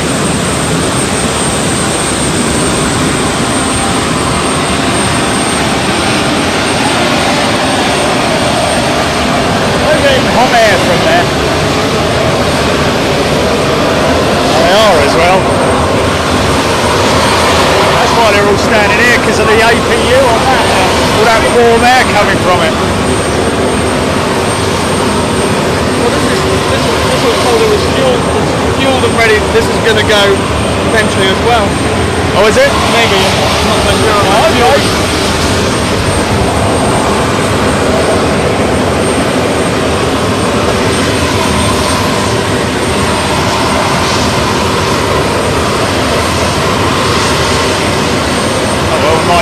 We might stick around for that Amiri flight, GP. No, I'm right underneath. Well, I was also inside the hangar, but yeah. What?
C-17 behind me is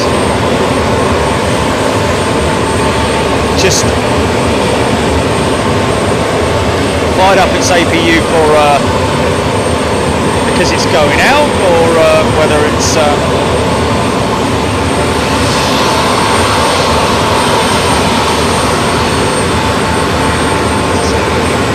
have to see.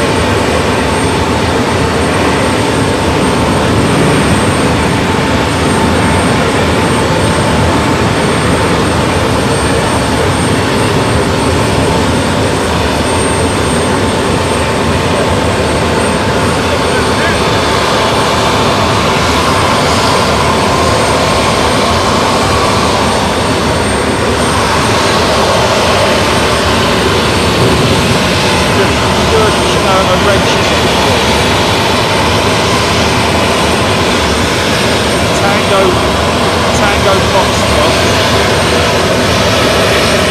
Alpha Mike Hotel, 747, 400.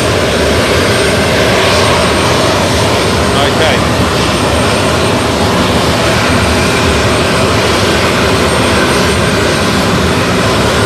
So what was that last thing you said there?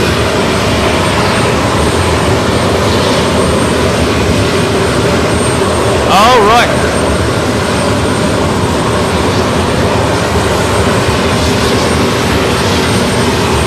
Yeah, it's here. Behind me. No. The Ameri flights over. There's two C-17s here.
+1.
those pilots are just sitting in there, they're having their lunch.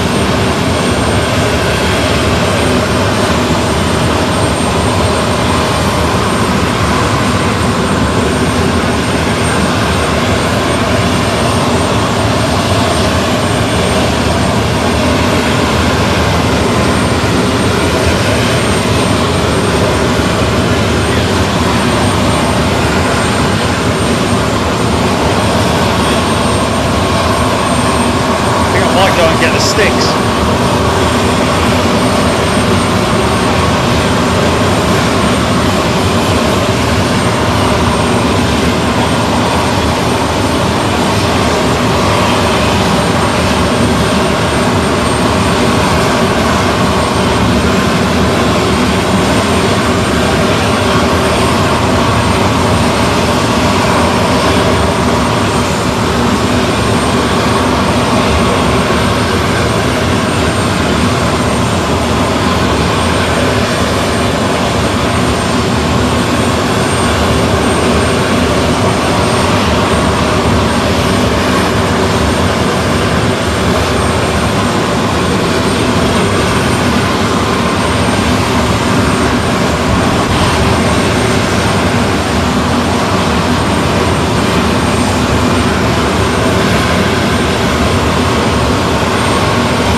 Copy, GP.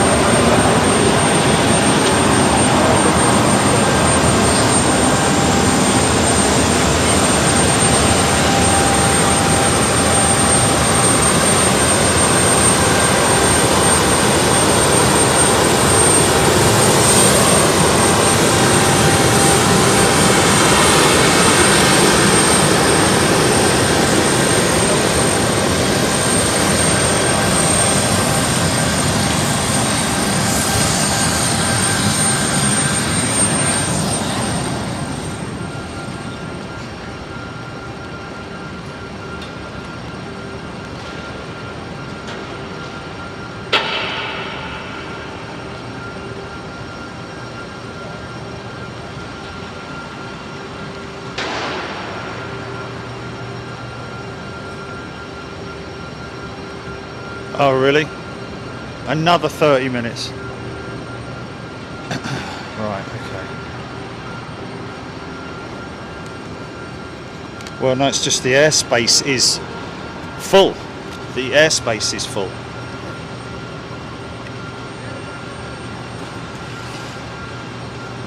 Yes, that is full, yeah. Maybe it's overrunning, I don't know. It's a bit of a shame.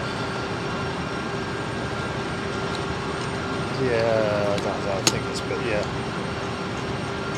I don't know.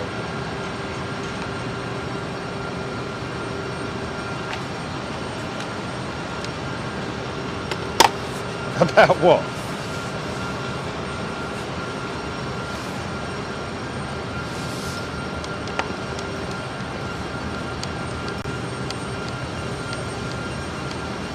Oh.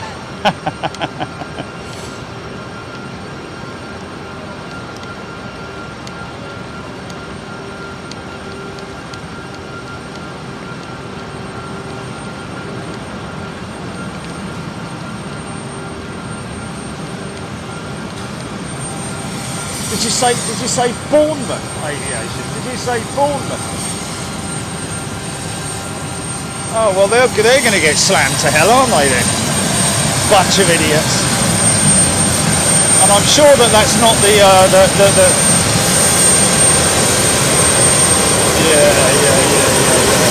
Not to be mistaken by the people who are the decent people.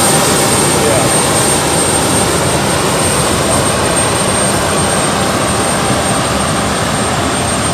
Yeah, it looks like these that Amiri flight is ready to go because they got tug. They got a tug.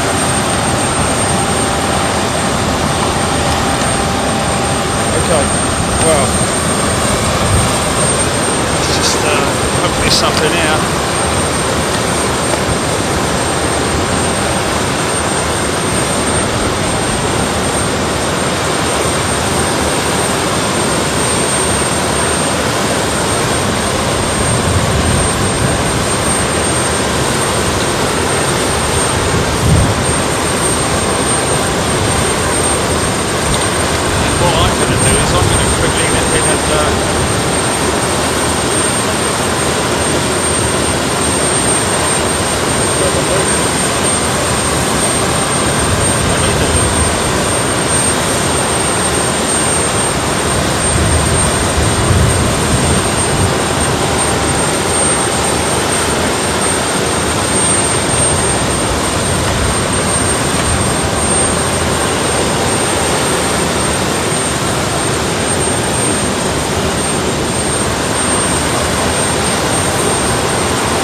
Okay, bear with us folks, it looks like we've got another 30-minute delay, so it is what it is. That's aviation for you.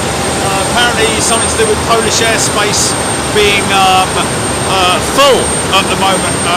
Does bear the question as to whether if this is already in that system, why is it not able to take off? But hey, it is down to these guys. So listen, we're going to I'm just going to nip off to the loo and sit a little bit. Stay here, don't go.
is a good point. Yeah, yeah.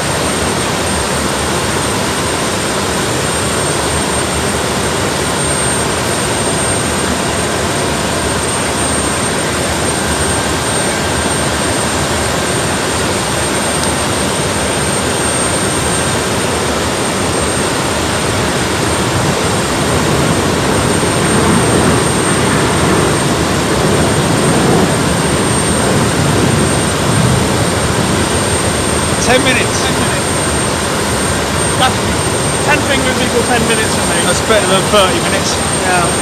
Can I just give you guys from RX, big fans of yours. Oh, hi, how you doing? Can you hear us on the thing? On the what, sorry? Can we be heard on the mic? Yeah.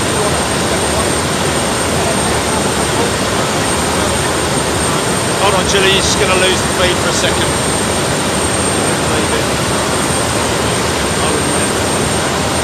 Yeah, stand by, stand by.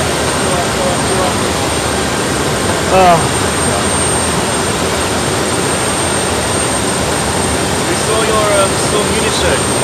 Yeah. Yeah, a lot of people did. I mean, I really brought loads of appreciation to what pilots do around the world. Oh, most definitely. Yeah, most definitely. That's one of the most key factors of the whole thing was bringing that awareness to a lot of people who have a fear of flying or are just concerned about it in general. It's good to show that even in the worst weather. Oh, most definitely. I mean,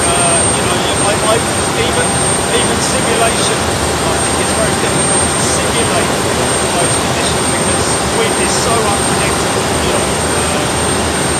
But I mean, apparently the simulators do a good job of it, but there's nothing like the real thing. And it's just good to know that people are very confident now about flying. I feel that they don't have that concern anymore because really, at the end of the day, if there are flies and there are crashes, really, once you're up in the air, you're fine, but it's most definitely good and positive. That's come out a big positive for a lot of people. I will be around there for a long time. It's actually probably for a long time. You've got to deal with it, man. You've got to get yourself kitted up and be prepared for it, I'm in Alaska next week. Yeah, that's like -5, -7. Yeah.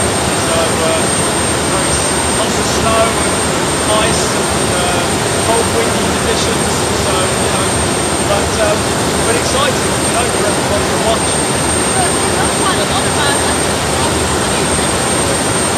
Well, my father was a pilot, so yeah. But even so, still do a lot of research and learn that lot of stuff, listen to what people say.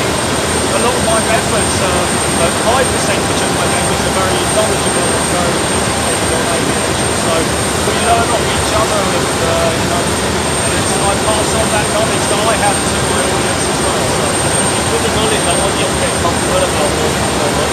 And then your system has to be exactly, yeah. And if you invite them to play, yeah. I mean, I think we're all backseat drivers in some way, aren't we? Especially behind that closed door, you've got no control over what's happening. But it's just great to know that you've got two very experienced, very knowledgeable, very, and really, at the end of the day, they want to look after themselves as well when they're delivering passengers. So, without wanting to make it sound ridiculous, but really, at the end of the day, they've got just as much interest in getting that plane on the ground for themselves as they have for the passengers as well. Yeah. Yes, I think it's going to go in 10 minutes, maybe. Yeah, apparently so. It's out Polish airspace, isn't it? Yeah, I think it was nice weather after the destination. The line moving through, so maybe that's why there's a little bit more Right. This bad boy's going to go out afterwards, isn't it? She's all hooked up with the truck, they're ready to go. So that flight crew's ready to take her out and ready to go.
Sorry, GP.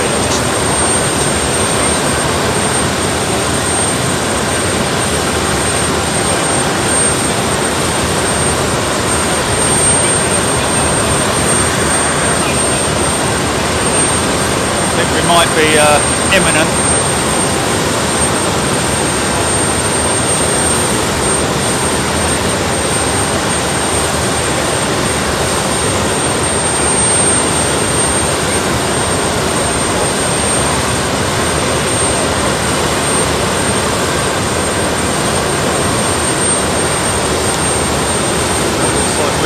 Looks like we're on the move, GP.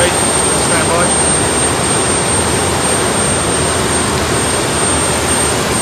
Coming off.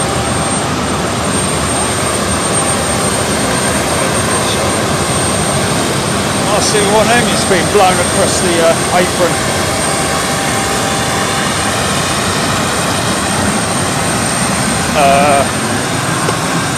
Only Mohammed. What is that? Yes, I did, yeah.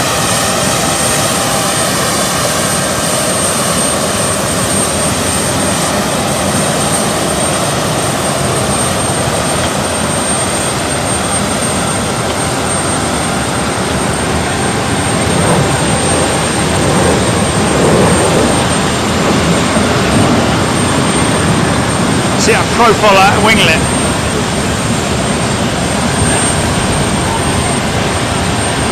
Of course I'm not.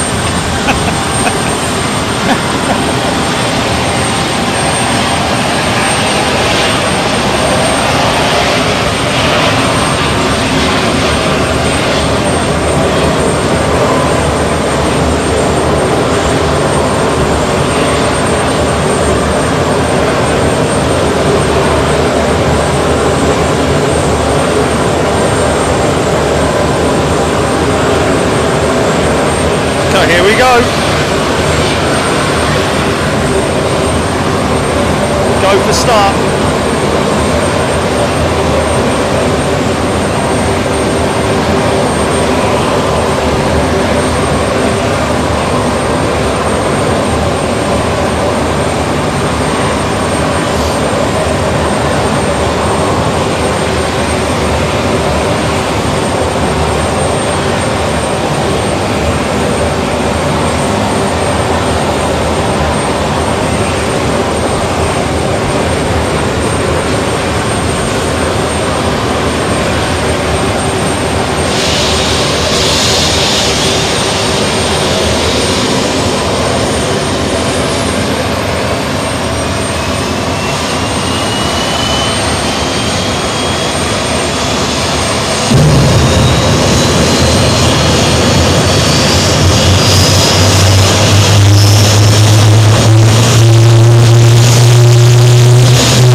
Good. Okay.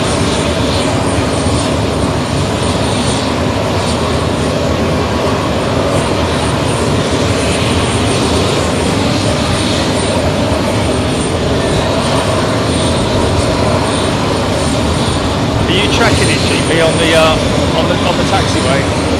He's on radar, is he? Okay, okay. If you can just tell me when he turns onto the runway, because he's out of my shot. That's all. Thank you. Yeah. Because he might go out intersect. In fact, I would be surprised if he doesn't go out intersect.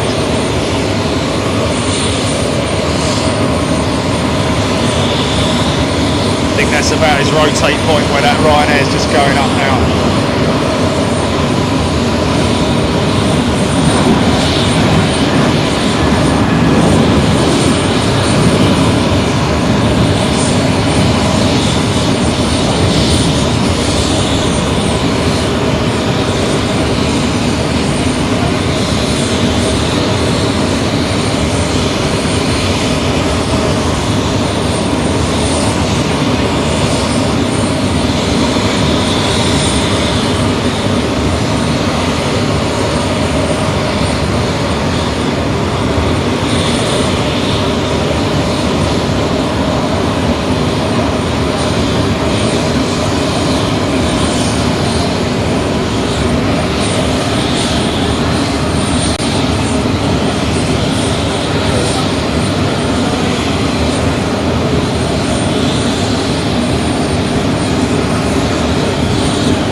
Taxiing, yeah.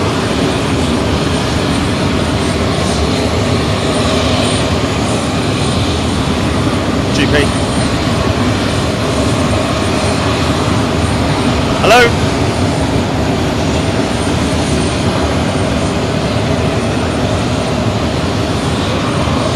I can't hear you, Jelly. Well, I just asked you, is she still taxiing? And no answer. Oh, okay. I didn't hear anything. Wow. Okay.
Okay.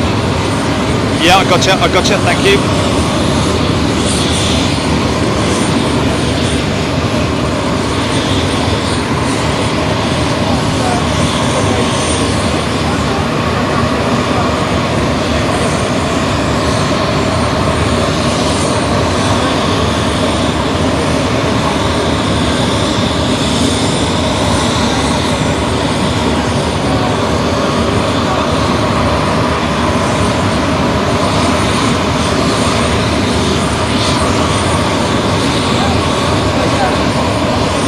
Okay, it's on another taxiway.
this big old lad.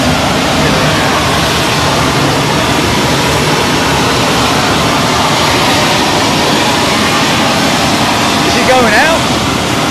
2 minutes? How long?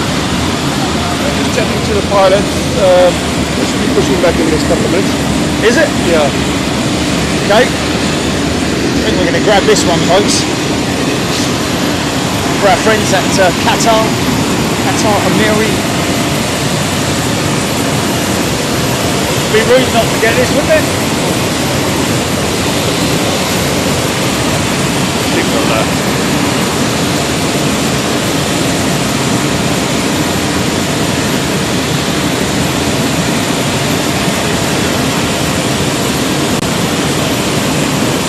Nigerian government jet.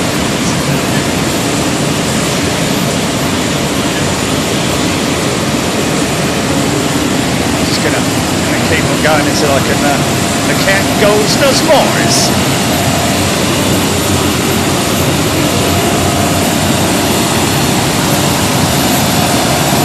I don't think I'll be too happy with you filming it. So if you do so, stand somewhere where they can't see you. Yeah, no, I'd rather. Are we 100% on that? Are we 100% on that? What? Or is that you wondering whether they will or not, or are they? It's a military aircraft, so Yeah. Okay. Yeah. Okay. Well, we'll do the right thing, I think, and just.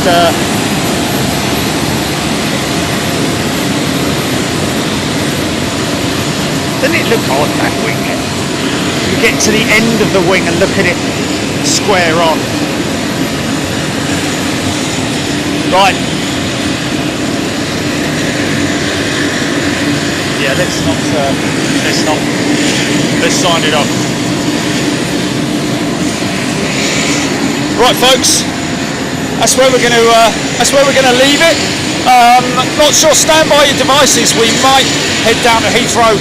I'm going that way anyway, so it'd be a bit rude not to. So we might see you in a little bit. Thanks for tuning in. Thanks for your patience, by the way. Glad that these guys got off well. And once again, a big thank you to Amy and John for putting this whole thing on with their company. Literally donating their aircraft for this effort. Thank you to everybody who's tuned in, and we'll see you in a little bit. Thanks. Cheers. Okay, GP, you can go cut.